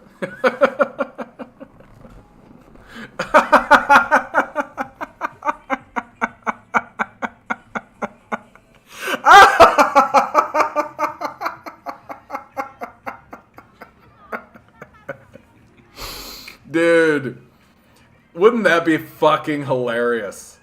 I think that would be fucking, like, that would prove beyond the shadow of a doubt, in my mind, that there is a God and he is hilarious. Like, that, like, or it is hilarious. That, like, I rise to prominence on the stage doing a Jordan Peterson impression, calling myself a communist, saying, yeah, I'm a communist because of Jordan Peterson. I'll donate $1 if you fart like Peterson. What does that even mean? How does one fart like Jordan Peterson? I suspect that Jordan Peterson farts like basically everybody else. He leans over to the side and lets one go. Just like, pfft. Do your graveyard walks as JP. Guys, I am not ready for this level of commitment. JP, now we're talking Nova Scotia. Now we're talking. I can get more on board with this. Because the problem, guys, with like trying to become Jordan Peterson or a spoof is I don't look anything like him. But the JP hand puppet, I could like pull him up and be like, you don't understand. We own you now. No. Boo. With his meat-only diet, I'm not sure his digestion is the healthiest. No shit. Oh, yeah. He eats only red meat, must affect the farting. I'll research a replay. Let's see what JP has to say. Turn to puppet. Monetize your dreams! What were you guys saying before? We were having such a lovely conversation before, and then it turned into JP fucking jerk-off session. Did you watch the video I posted on Discord? He's debunking the claim Ukraine is able to... Oh, that was that the Ritter? Was that Ritter? I don't know if that was the same guy. Was it? Oh, is it in the general? I highly advise. So they removed Russell Bentley's content from YouTube, but his friend Regis Tremblay still has a channel which I've subscribed to. Russell just gave an update.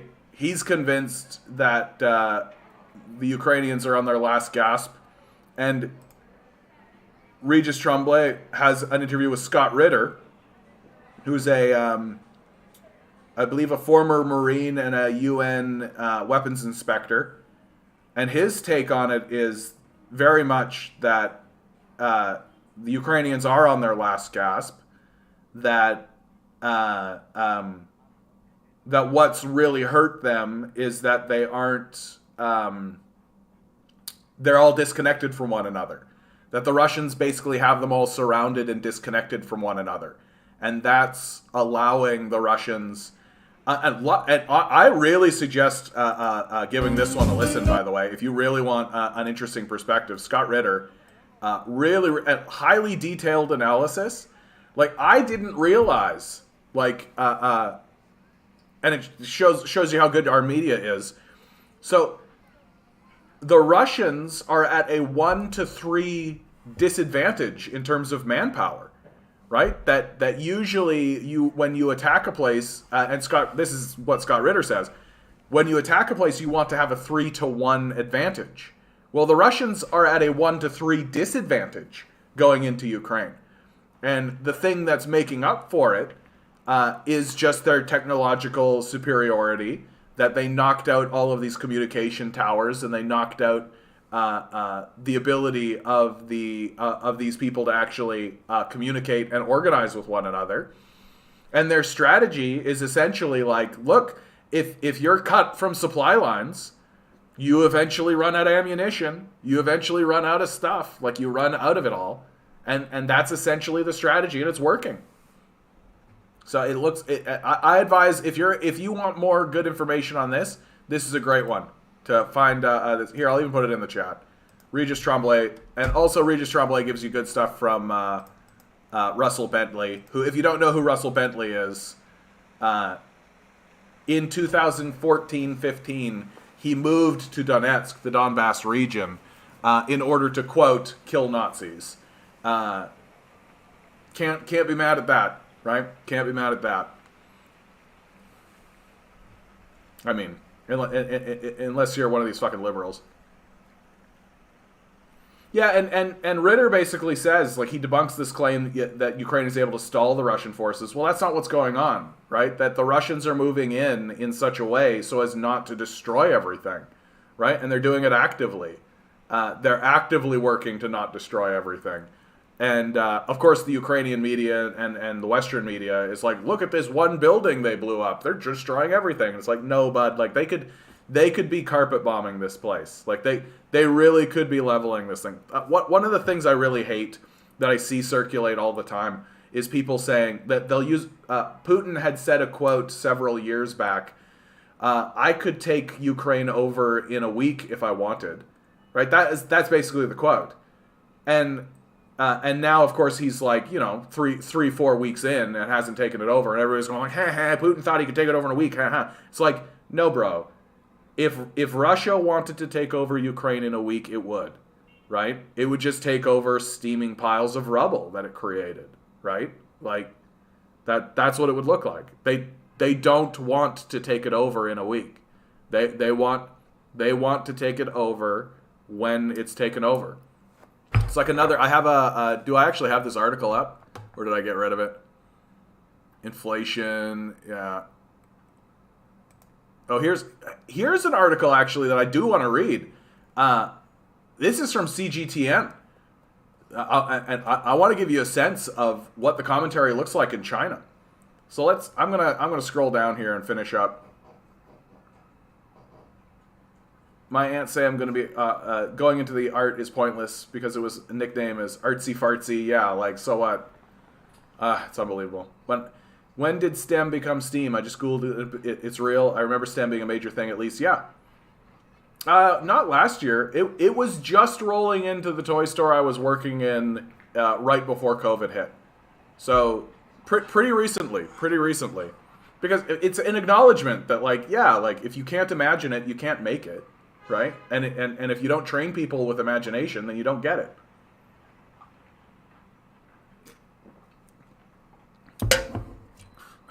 Give me the Peterson boys and clean your room. I want to get lost in your pseudo philosophy and drift away, in the style of drift away.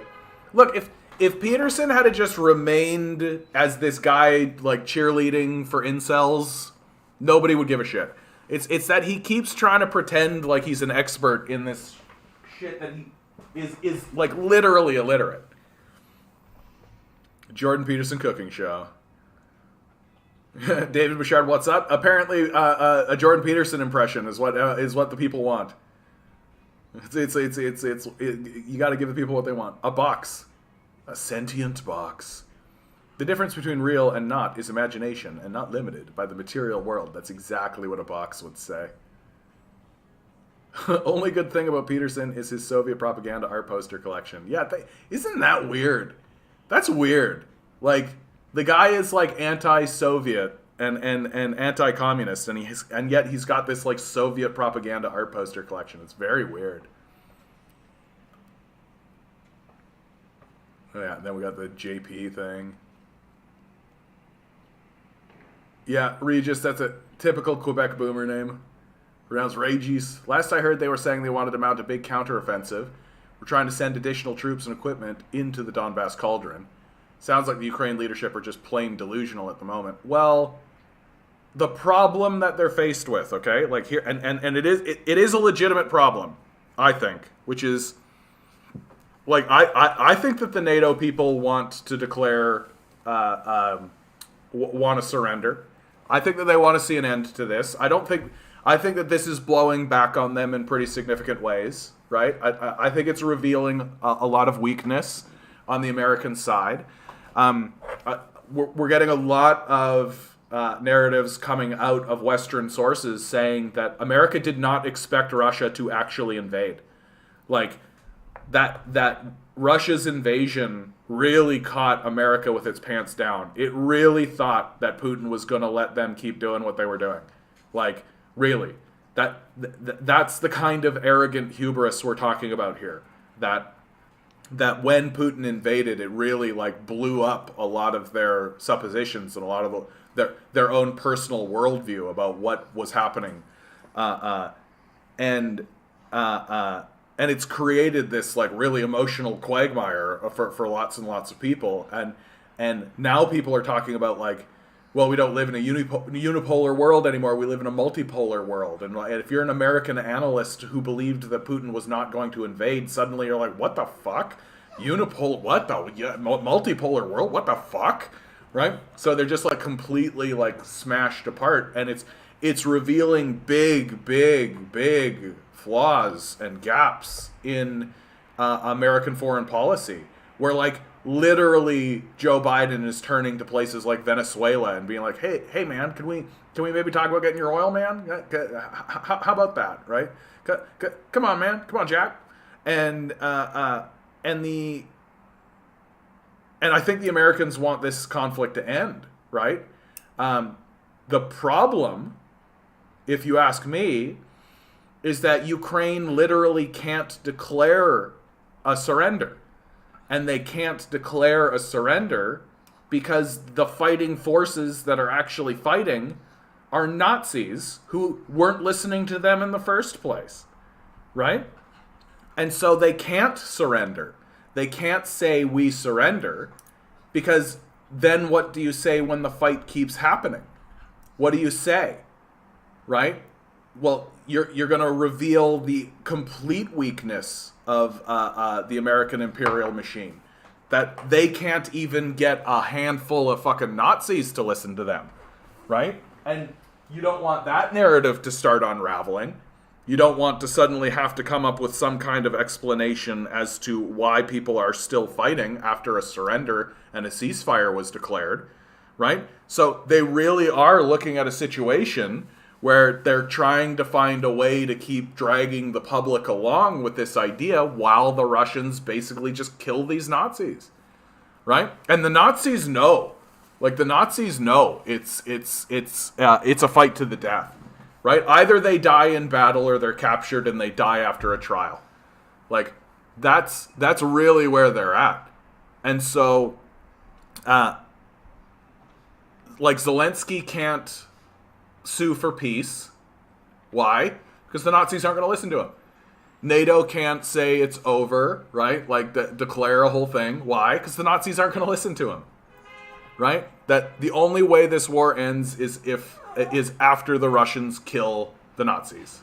That's what it is. Okay, Milo, buddy, you're really driving me crazy over here, buddy. No more, okay? No more. You're good. You're good. You've had enough peanut butter. You're a good boy.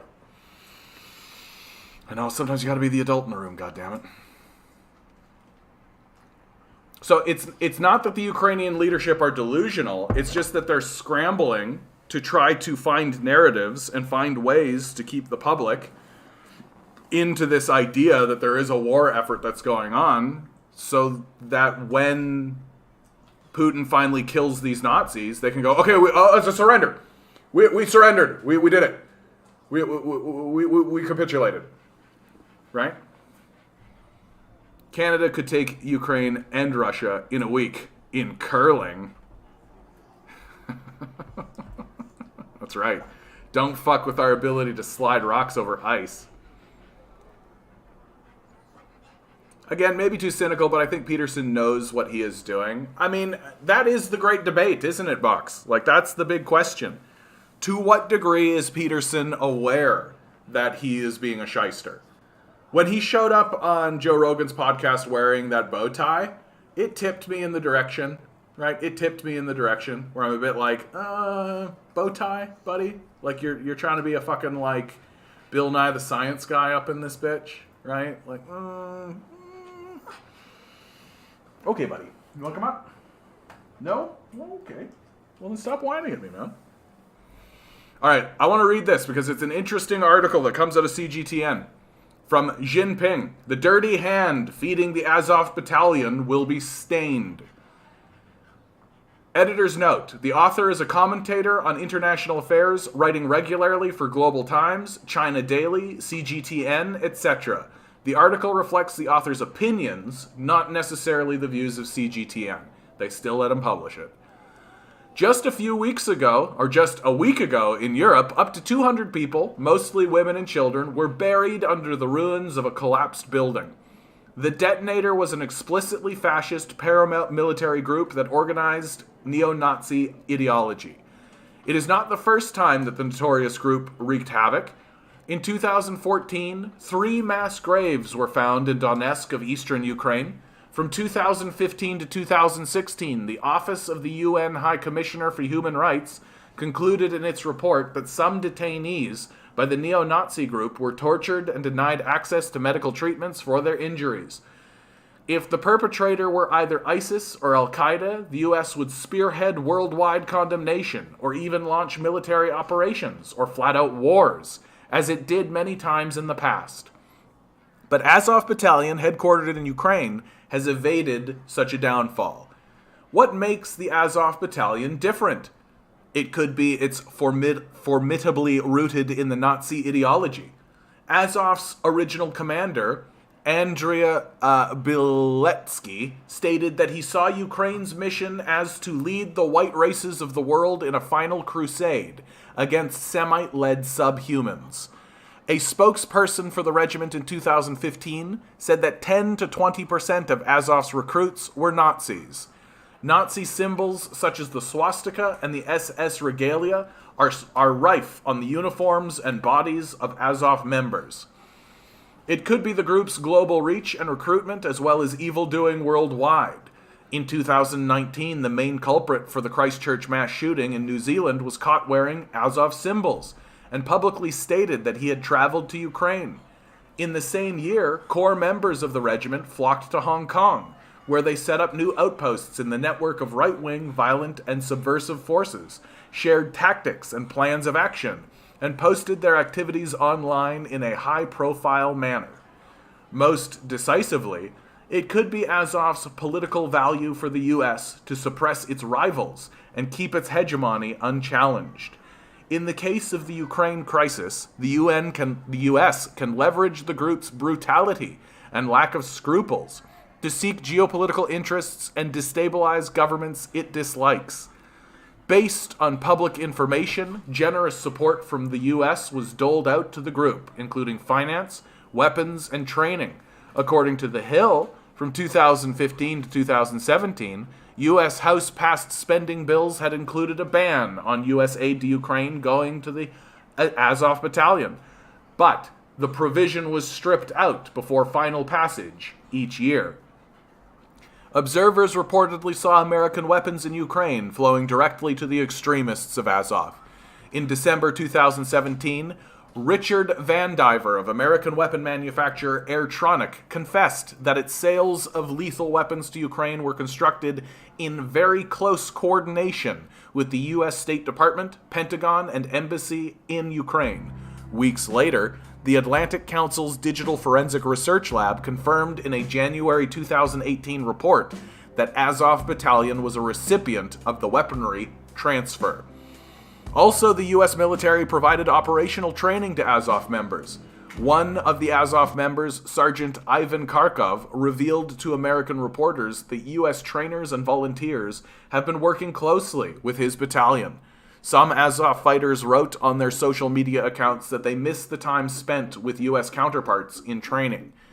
When the US became one of the only two countries voting against the 2020 UN General Assembly resolution on combating glorification of Nazism, neo-Nazism, and other practices that contribute to fueling contemporary forms of racism, racial discrimination, xenophobia, and related intolerance, it effectively chose to side with the radicals and embolden them to wreak more havoc.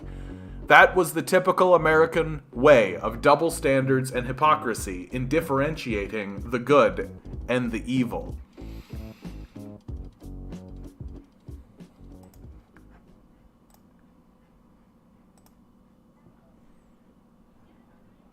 Can you get a link for that article? Yes, you can.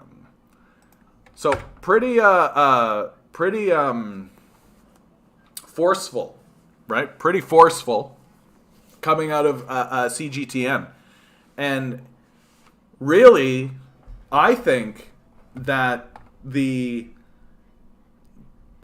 Azov Battalion narrative, this narrative of the neo-Nazis in Ukraine and the connection of the Azov Battalion to the United States is going to scare the shit out of the Global South. That the Global South is looking at this story and like this narrative that's coming out of CGTN and coming. I mean, you can't avoid it. Like, it's right in front of your face at this point.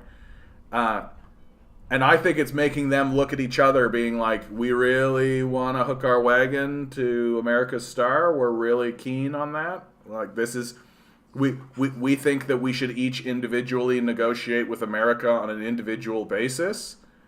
Maybe it's time for us to create more established federated bodies. Maybe it's time for, like, you know, China and India and other nations to kind of put aside their differences, right? Their regional disputes and their regional differences, and actually take very seriously this looming threat that is obviously coming out of the West. That, like, this actually does go beyond, like, rolling in to Iraq and deposing, like, this dictator that they installed in the first place. Like, this is funding neo-Nazi organizations who clearly they can't control, right? Like, clearly they can't control these guys. And they're doing it anyway. And, like, it doesn't take a genius to sort of perceive how, like, this funding of neo-Nazi groups is going to have a significant blowback. That how much, like, you think some of these Azov guys aren't going to end up in America? You think they're not going to actually, like, try to join white supremacist groups here? You don't think they're going to try to mobilize them and become politically active? You don't think they're going to try to be part of the political apparatus that exists here in North America? Like, and what if that were to occur and be successful? I feel like China and Russia and all of these places, India, like Africa, all of them have got to be looking at the situation in Ukraine and being like, this is very, very, very dangerous what the Americans are doing, and we've got to join ranks with one another. Like, we really do. We have to form up. We have to protect ourselves from this. And I feel like what the United States is doing in Ukraine, it has been completely self-defeating, right? It's been completely self-defeating.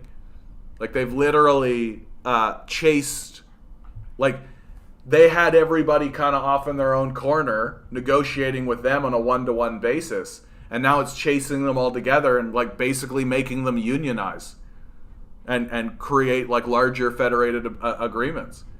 I think this is going to be a complete disaster for the United States.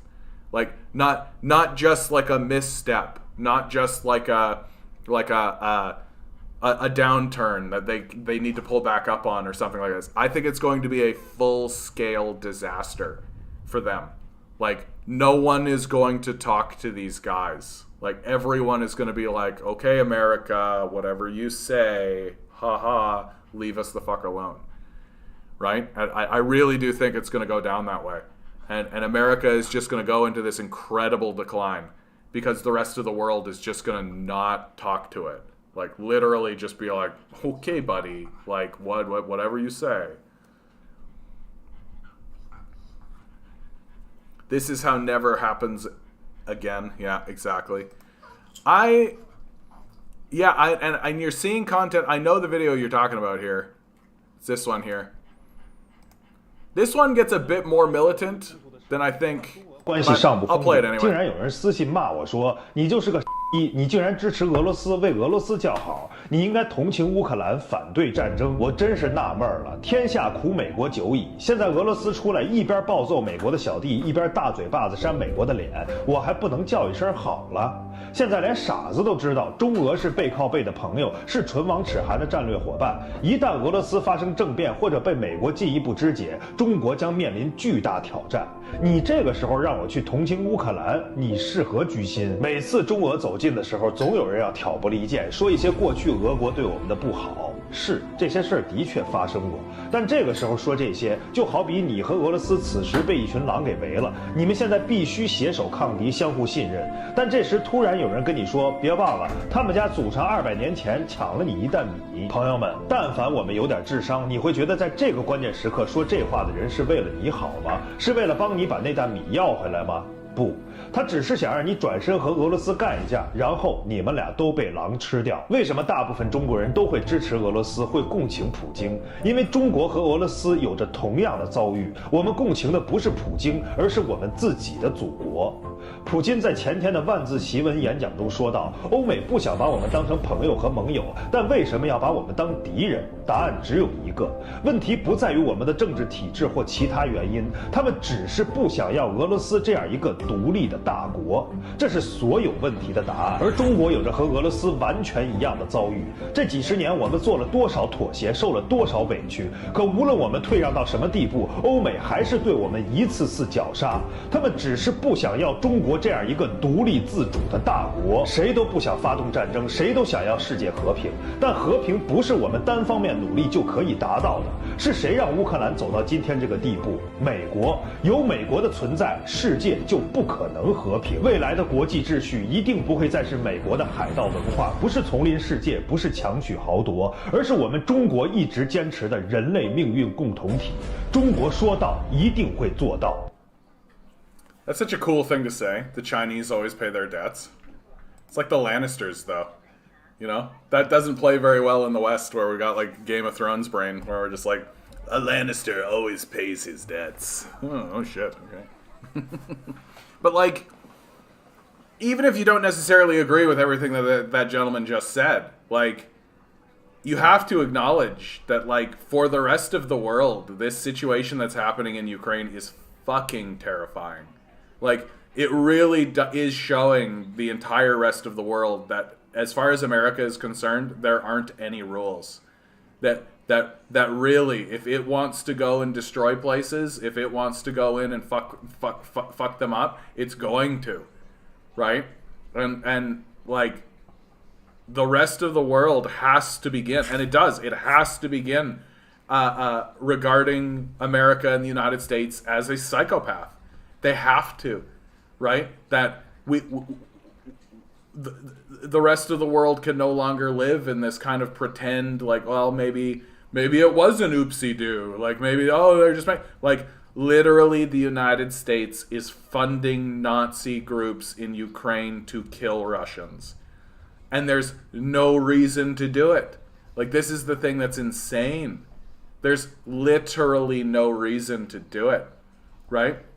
Like, this isn't a fucking video game, right? This isn't like, oh, hey, this part of the map is blue, and on the border over there is part of the map isn't blue, and so we should just move in there and make it blue, and that expands our borders and makes us bigger and powerful. It's not like you're playing a game of Civilization, right? It's not like you're playing some of these, like, paradox games, like Europa Universalis or something, right? You're not playing Crusader Kings, right? This isn't a fucking video game, right? Where you look at a map and be like, oh, I just gotta expand the borders more, I guess, it's fine. Right? Like, these are human beings with a human life, and who are trying to just live in this temporary space that we're all collectively creating together. And there are people in this collective space who are genuinely trying to create hell. They're genuinely, actively attempting to create hell. You can't talk to these guys anymore. Like, you can't, you have to regard them for what they are, not for what you wish they would be, right? Like, America is a terrifying Nazi-level dystopia hell, right? They have marched in, we have watched them walk into to countries and destroy them. They've destroyed Iraq, Afghanistan. This is only since 2000. So only since the 2000s. Forget about everything that happened before 2000.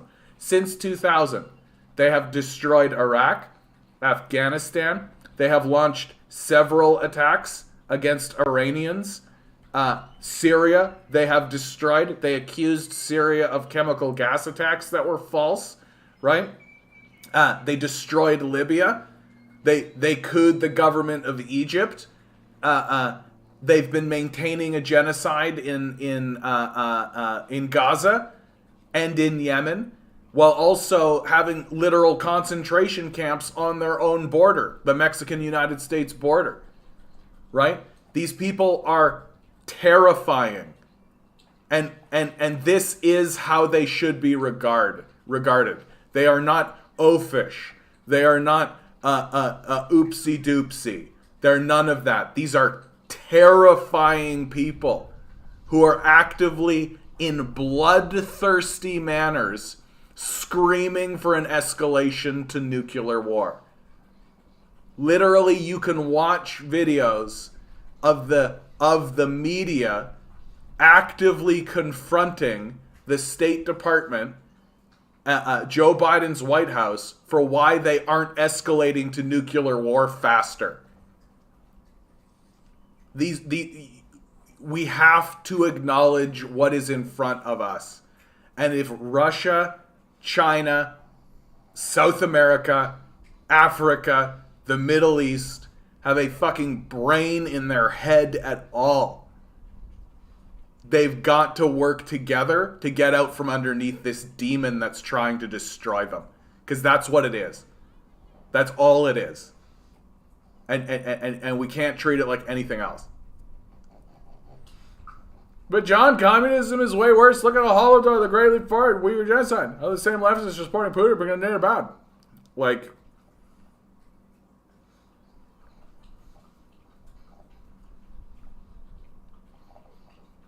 the propaganda, and at this point it's even difficult to call it propaganda, right? Like, the public opinion about Putin has gotten like insane.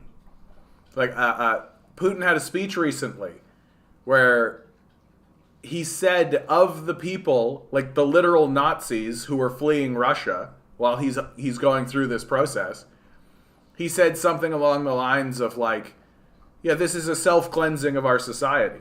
You know, a self-cleansing of fucking Nazis. And how did that get interpreted here in the West? Putin's the Nazi. He's cleansing. He said self-cleansing. He's the Nazi. Like, we have brain rot. This place is lost. Like, it's not coming back. It's going down. The question is, how much damage are we going to do while we do that? They said already before 9/11, Libya, Syria, Iraq, Lebanon, Yemen, and Somalia were on the agenda. That's exactly where they went. Exactly. And don't forget Iran. Iran was on that list too, right? And the only reason why Iran was able to survive it, and has been able to survive it up until now, we'll see, right? America could ramp up and go crazy, right? And still and go full Nazi. They could go full Nazi. Like, they're almost there, basically. The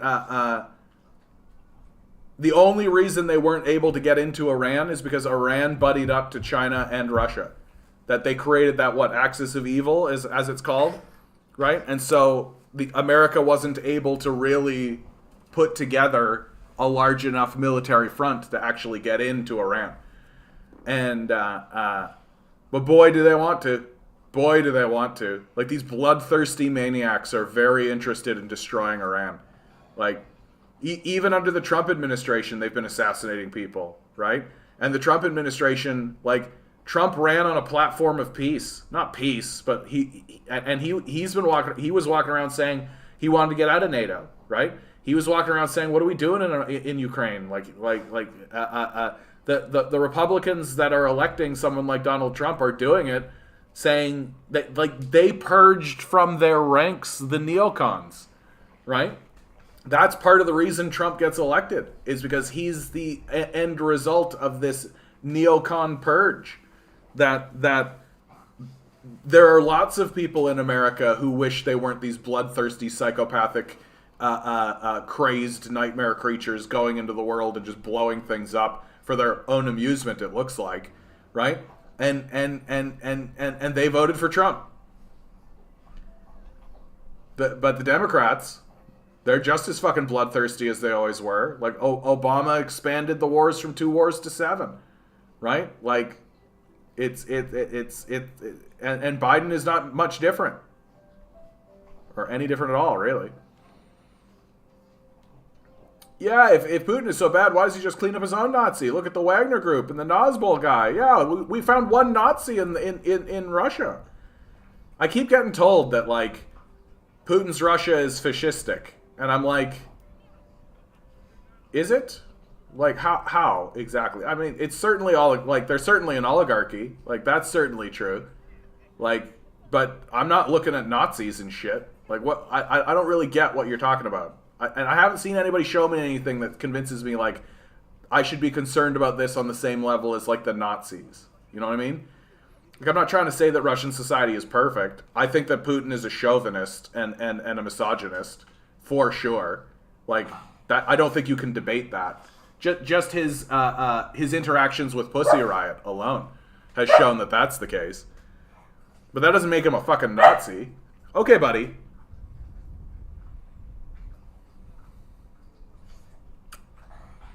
I believe Iran is in the Shanghai Cooperation Organization with Russia and China, if I'm not mistaken. Yeah, I don't know the name of it, but you're probably on the money with that. Authoritarianism. Yeah. We passed a law and expected people to follow it. Authoritarian. Barbarabarian. Like, how dare we actually have laws? The denial of Ukraine's Nazi problem and the complacency of the pro-imperialist left. I'm not going to read this one aloud, but boy howdy. I just saw the title and was like, yeah, like, what the fuck is up with this, like, overt downplaying? Like,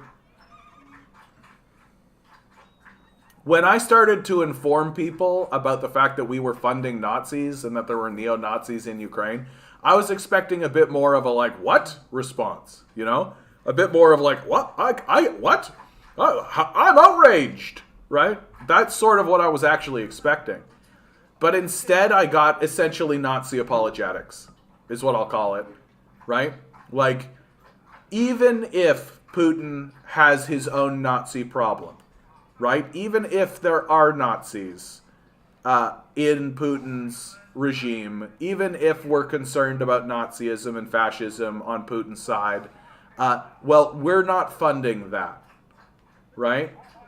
Like, we're not actually responsible for Putin's Nazism because we're not Russians. We're not part of that system. Our tax dollars don't go to Russia. At no point do we interact with the Russian system except through indirect things like trade. Right? Russia's house is Russia's house. And if he's got a Nazi problem, well then I hope he deals with it. Godspeed. Right?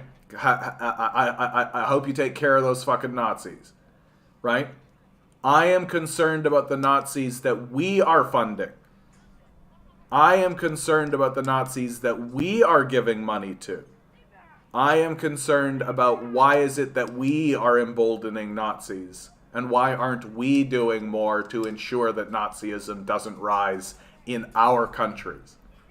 That's what I'm concerned about. And it's weird that when I say, hey, we're funding Nazis, the response is, well, that other country over there that we can't control or do anything about also has Nazis, so it's fine. That's really fucking weird, right? It's again, it's this like Marvel brain rot of like Nazi mathematics that like, well, we've got 10 Nazis and they've got 10 Nazis, so it's equal. We've squared out on Nazis, right? Instead of saying, no, the goal is no Nazis, and if they have Nazis, that's their problem. And us funding Nazis is certainly a problem, and it's weird. It's odd that anyone would think otherwise, right? Like, I get a bit of a sideways look when people are saying this shit to me, and I get a bit like, am I just fucking talking to a Nazi right now? Is that what's happening? And I think I'm going to start being a bit more explicit about it, right? Like, I've been a bit, like, circuitous about it, but if you're going to come at me with Nazi apologetics at this point, I'm going to start being like, hey, what do you think about the Nazis? What's your thoughts on Nazism and Nazis generally, right? And I suspect what I'll find is just more apologetics, right? Wasn't there an article in a U.S. foreign policy publication saying that nobody actually has proof for or knows exactly what this Wagner... Yeah, anytime I ask Transylvanian, anytime I ask for evidence, I don't get any, right? The only evidence I've ever seen to any degree is literally they have a picture of this Wagner guy, right? And he certainly was in the Russian military, right? So that's certainly the case, right? And then they show a picture of an older gentleman who looks somewhat like this man, right? And they say, oh, we've done like facial scan recognition technology, and it says that it's the same guy. And I looked at that and I said, you know what? I'll buy that. Okay. You found a Nazi in the Russian military. Very believable, by the way. Like, I gotta tell you, it's the military. It's extremely believable to me that you will have a Nazi in the military, right? So you've got a Nazi in the military. Okay. I'll believe that this guy is the guy you say he is. And then what they did, this is where it got like really fucking stupid. Then they showed a picture. Everybody's faces were blurred out. What they said, this guy here is allegedly a Wagner, and this is his group. And I was just like, get the fuck right out of here. Like, get the fuck right out of here. So you literally went from, we found one Nazi in the Russian military, to he's the leader of a paramilitary group that Putin uses on the regular. And it's just literally like a jump. They have no evidence. They've got literally nothing. Like, literally nothing. Like, we're talking about, like, phantoms and smoke. And we really are to the point now where, like, we're grasping in desperation. And what's embarrassing is that even if the Wagner group is real, and that there's this Nazi running this paramilitary group under Putin and all this kind of stuff, so doesn't change the problem that we have, which is that we are funding Nazis. Like, it's not like Nazis and it cancels each other out, right? Like, it's not like just because they have Nazis, well, that means that we should also have Nazis. Like, it's the dumbest way to think. It's this Marvel brain rot. Like, it's just absolutely stupid as shit. And then, oh, well, if we just meet their Nazis with our Nazis, then the Nazis will blow up on each other. And it's like literally not how it works, right? You don't control these guys, right? And the reason you don't control Nazis is because while you're trying to negotiate, they're putting knives in your back. That's how they roll. And what's embarrassing about the whole conversation is that they're very upfront about it. They don't pretend. They call you subhuman, and then they stab you with a knife. It's pretty straightforward shit. But it's cool. Let's just keep funding those guys. They'll do what we say. We'll just vote them out of existence because we're liberals.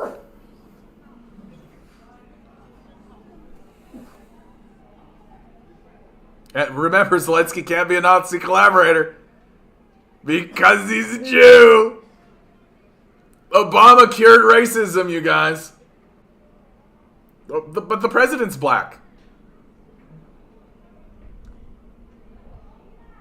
The problem with eliminating Nazis is you can't get them all. I think we've heard all there is to hear from Nazis, and then we execute them for crimes against humanity.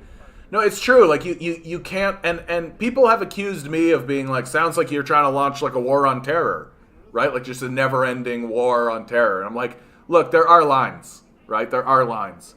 Like, if you've got a Nazi battalion attempting to coup a government, or even, in the case of Ukraine, achieving a coup of a government and then becoming part of the government, you gotta fight that. Like, you do. You gotta fight that. These are Nazis. Like, sorry life exists. Like, sorry there is reality, right? Like, that there's... And what's so fucked up about it is, like, we don't really understand anything about Islam. Like, we don't know anything about Islam whatsoever. And so our accusations that organizations of Islam are like the Nazis is like, well, we don't fucking know. Like, we don't know anything about it. You know what we do know? We know about Nazis. How do we know? Because we all learned about Nazis. We're all very aware about what Nazis are, including the Nazis. Like, this conversation routinely blows my brain away. I'm constantly blown away by it. How, like, we're just like, we know what the Nazis are, we know what they represent, we know what they did, we know what they stand for, we know what they're fighting for. Yeah, but a couple of Nazis, right? Nazism. You know, we really gotta let these Nazis speak. Free speech and all, right?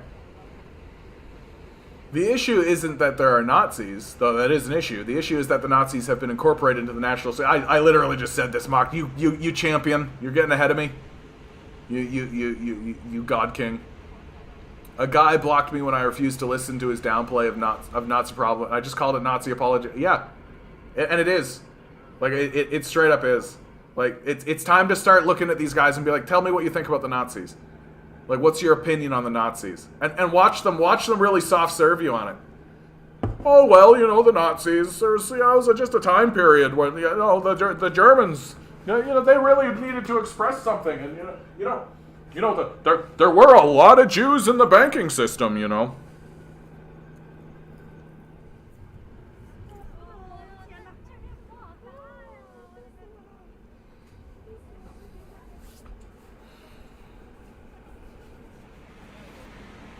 The issue is that the Nazis hold political, economic, and military leadership en masse. Well, and if you ask me, and this goes back to an argument that gets used all the time, which is like, it's just a few. It's just a small group, you know? So there's like 3,000 of them, but there's like 24 million Ukrainians. So, like, it's not that big a doll. And to this, I've just started to respond like, hey, if I put a drop of poison in your drink, if you watched me do it, I could put a drop of poison in your drink and then I gave you the drink and told you to drink it, would you? Why not? It's just a little drop of poison. Why aren't you drinking your drink? Enjoy your drink.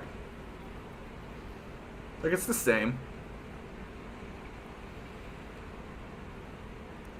And also, like, a big issue with the Nazis is that they wield power differently, right? That, like, even people on the far right are wield power in order to wield power domestically in a peaceful manner, right? To a degree. Nazis actively wield power with explicit violence. That if they're not getting their way, they will start shooting people, right? That's part of the Nazi ideology. That's part of it. And if they want to roll into a neighborhood and start killing people, they will, right? Like, that's part of the ideology. That's part of the game for these guys.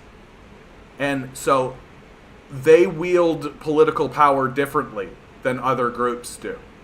that they have a very actively using violence ethos that's extraordinarily dangerous, that has to be confronted and smashed apart. Even the Nazis say this.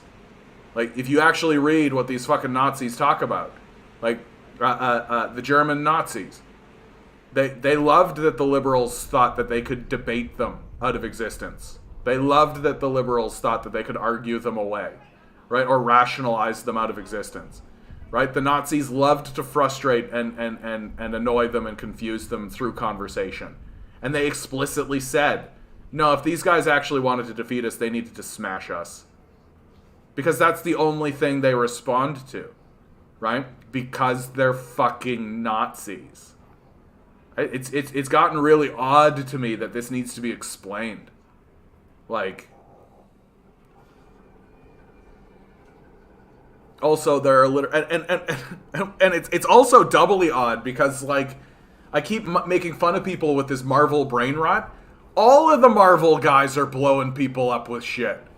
Like, all of them. Like, fucking Thor is walking around with a hammer caving in people's skulls. Iron Man's, like, zapping people with, like, this laser beam that he's shooting people with.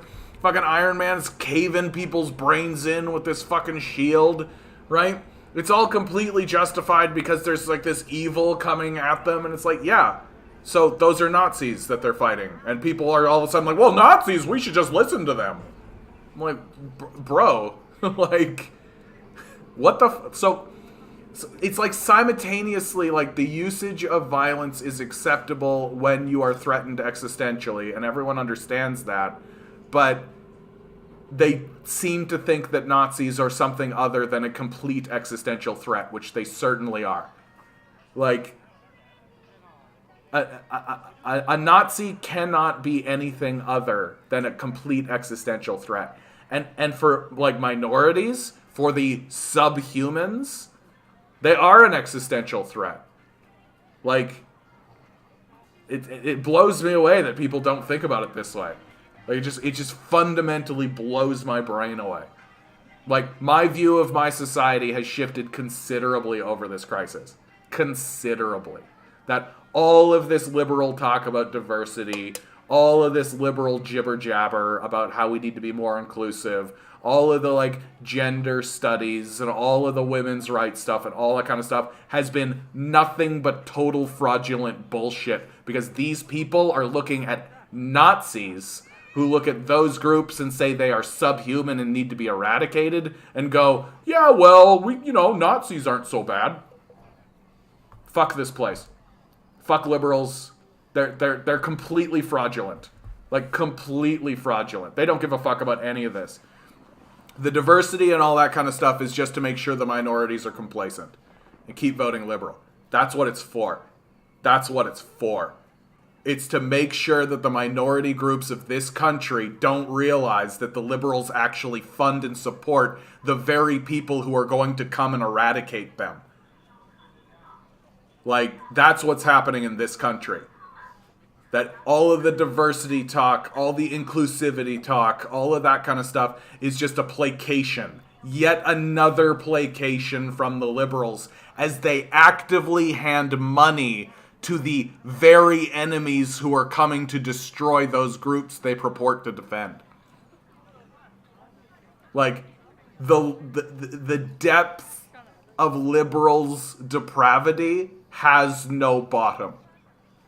There isn't a bottom in it at all. Justin Trudeau literally stands up and says, yes, half of the caucus shall be female, and that is justice, while handing money to people who would beat the shit out of those women if they had a chance. Like, this is the world we live in.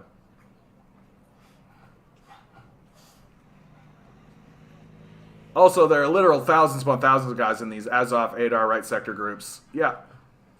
Yeah, I know, like, it's getting fucking absolutely straightforward, man. The evidence is overwhelming. I mean, even NATO is releasing shit, right? Like, you can't not get these guys in the frame, right? If you want to take a picture of military people, you're going to end up with some fucking Nazis in there, right? They're everywhere.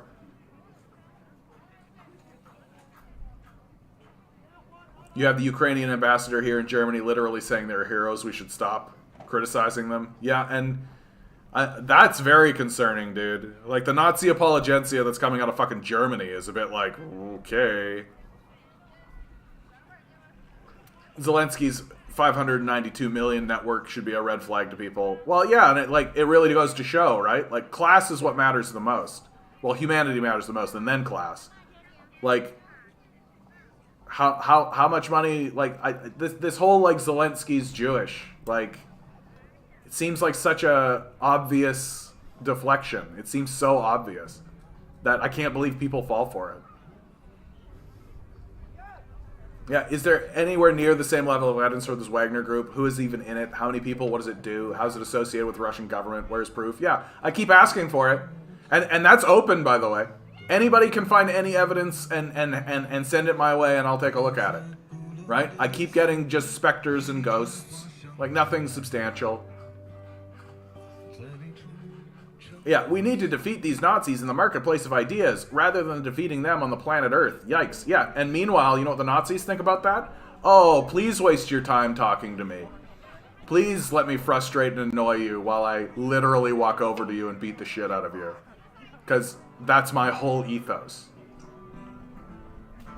It's a small group of hardcore self-avowed Nazis and 10,000 more who hold very similar but weaker version of the same beliefs, or just not willing to openly say it. But the Banderite ideology and the ultra-nationalism has at this point literally penetrated through the entirety of Ukrainian society due to the 8 years of government support of this ideology. Yeah. That's absolutely the truth. Is there articles that demonstrate how the neo-Nazis killed politicians and other people that refused to stay in line? Do you see the Nazi slogan being changed in the House of Commons here in chanted? Yeah, dude. Yeah, and if you point that out, like, that's something that people really hate, man. Point that out. Like, there were websites that I used to go to that I stopped going to because people would post, like, little videos and stuff, and it would all be, like, Slavia, Ukraine, and all this, and I would simply say on it, I'd just be like, that's a Nazi slogan. Like, that's all I would say. That's a Nazi slogan, right? And I would get, like, that comment removed, or I would be banned. Like, it is a Nazi slogan. Like, and we're literally chanting it openly in public spaces. Like, we're not coming back from this one, guys.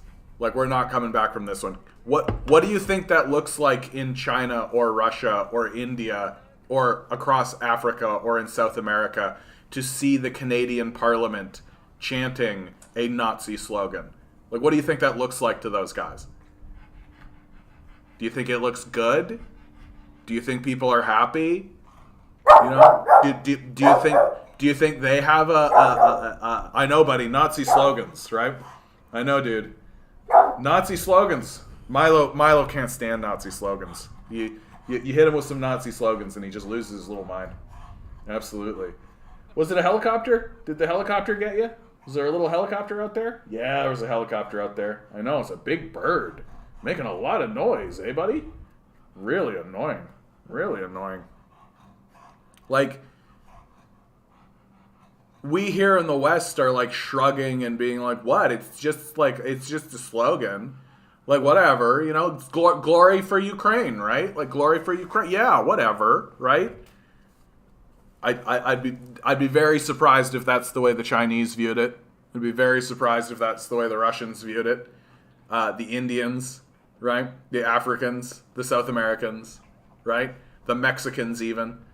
Like, I'd be very, very, very surprised to find out that these guys are watching Canadian parliamentarians literally chant a Nazi slogan in the Parliament while drumming up energy for an escalation on a war effort that they created and think to themselves, yeah, this is fine. I saw in Al Jazeera how Ukrainians treats the Roma people within their country. And I'm like, your average everyday Ukrainian is probably a racist. As fuck, yeah. Imagine trying to fly your Canadian flag while traveling internationally. We are truly stained by this move. Glory to Klingon homeland Kronos. Yeah, but even the Klingons, like the Klingons had at least attempted to adhere to an ideology of honor, right? They weren't like indiscriminately like destroying the subspecies, although they definitely, like the Ferengi are a subspecies. But like their whole ethos was like, you have to prove yourself in battle. And if you can, then you're good. You're good to go, right? Like that it's like a more action-based kind of a thing. So even the Klingons had some and have some semblance of honor, right? That like if you tried to do like a sneak attack or you try to do something, they'll be like, "Hey, get fucked." Like, no. Favorite Star Trek moment coming up, by the way, here. I love this. So it's a Klingon story, so of course Worf is involved. And Worf has a girlfriend, right? And there's a Klingon captain on a ship who kills his girlfriend, right? And so Worf straight up beams himself aboard the captain's ship, walks up to the bridge, right? The entire crew is there of this Klingon ship, and they all stand up, and they're like reaching for weapons and all this, and they're like pointing it at him and looking at him. And he just looks at all of them and says, "He killed my mate." And all of them at the same time go, "Oh." And they all put their weapons away. And one of them literally hands him a knife. And then they fight.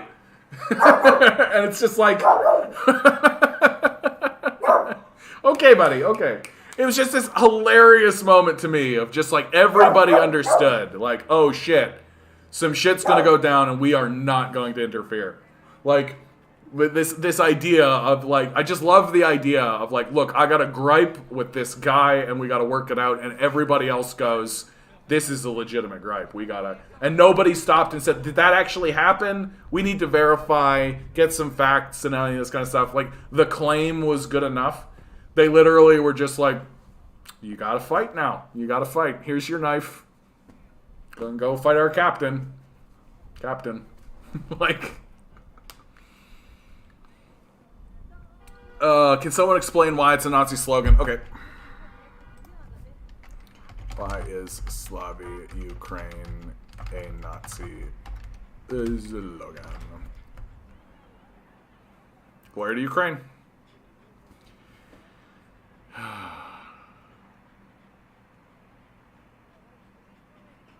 Of course they're going to bury this, but the phrase first appeared at the beginning of the 20th century, different variations when it became very popular among Ukrainians during the Ukrainian War of Independence from 1917 to 1921. From 1930s, it was used by different Ukrainian nationalist groups, most notably Stepan Bandera's organization of Ukrainian nationalists and Ukrainian Insurgent Army. It was also used later by Ukrainian diaspora groups and refugee communities in the West during the Cold War, Nazis.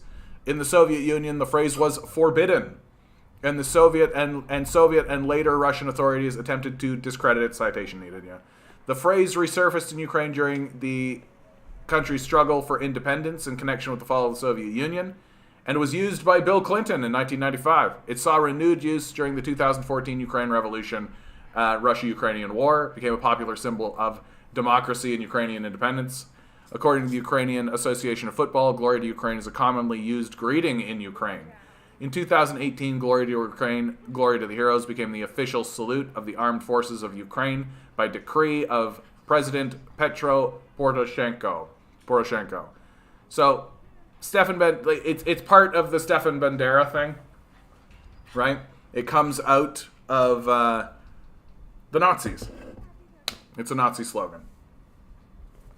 Nazis.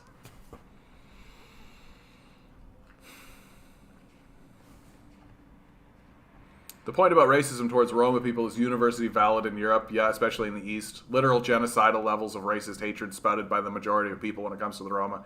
Yeah, it does seem to be that way, doesn't it? Like, even here in America, like, we made, like, a reality TV show, and of course we were calling them gypsies the whole time.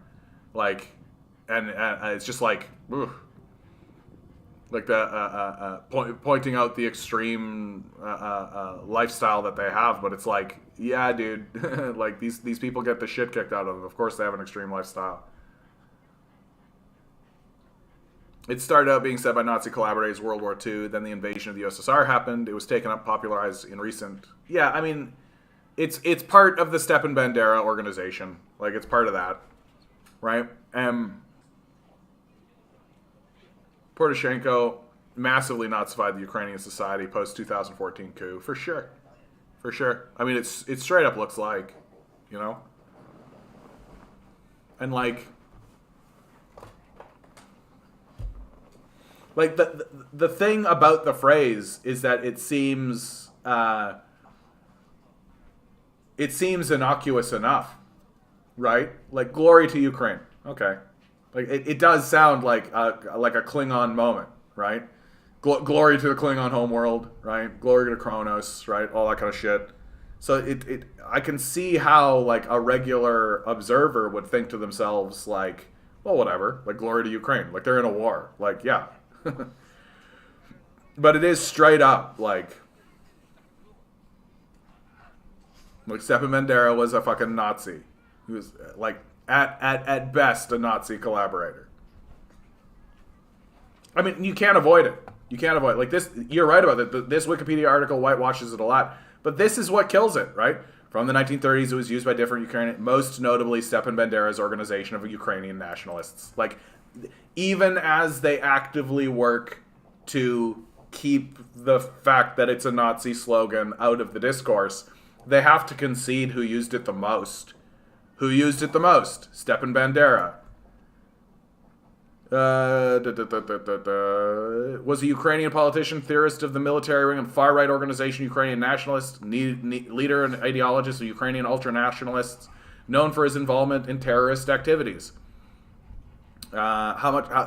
He cultivated German military services favorable to Ukrainian organized. When Nazi Germany invaded the Soviet Union, he prepared the June 30, 1941 proclamation of Ukrainian statehood, pledged to work with Nazi Germany. For his refusal to rescind the decree, he was arrested, by the Gestapo, no shit. With Germany rapidly losing ground, Bandera was released in the hopes that he would be instrumental in deterring the advancing Soviet forces. He set up headquarters of the reestablished Ukrainian Supreme Liberation Council, worked underground. He settled with his family in West Germany, where he remained the leader of the OUNB, worked with several anti-communist organizations, such as the Anti-Bolshevik Bloc of Nations, as well as the British intelligence agencies. 14 years after the war, Bandera was assassinated by the KGB. Good riddance. He's a Nazi collaborator. He worked with the Nazis. Like, like, at this point, it's like, what do you need? Like, what do you need? Oh, yeah, Amanda. Just trying to spread the good word.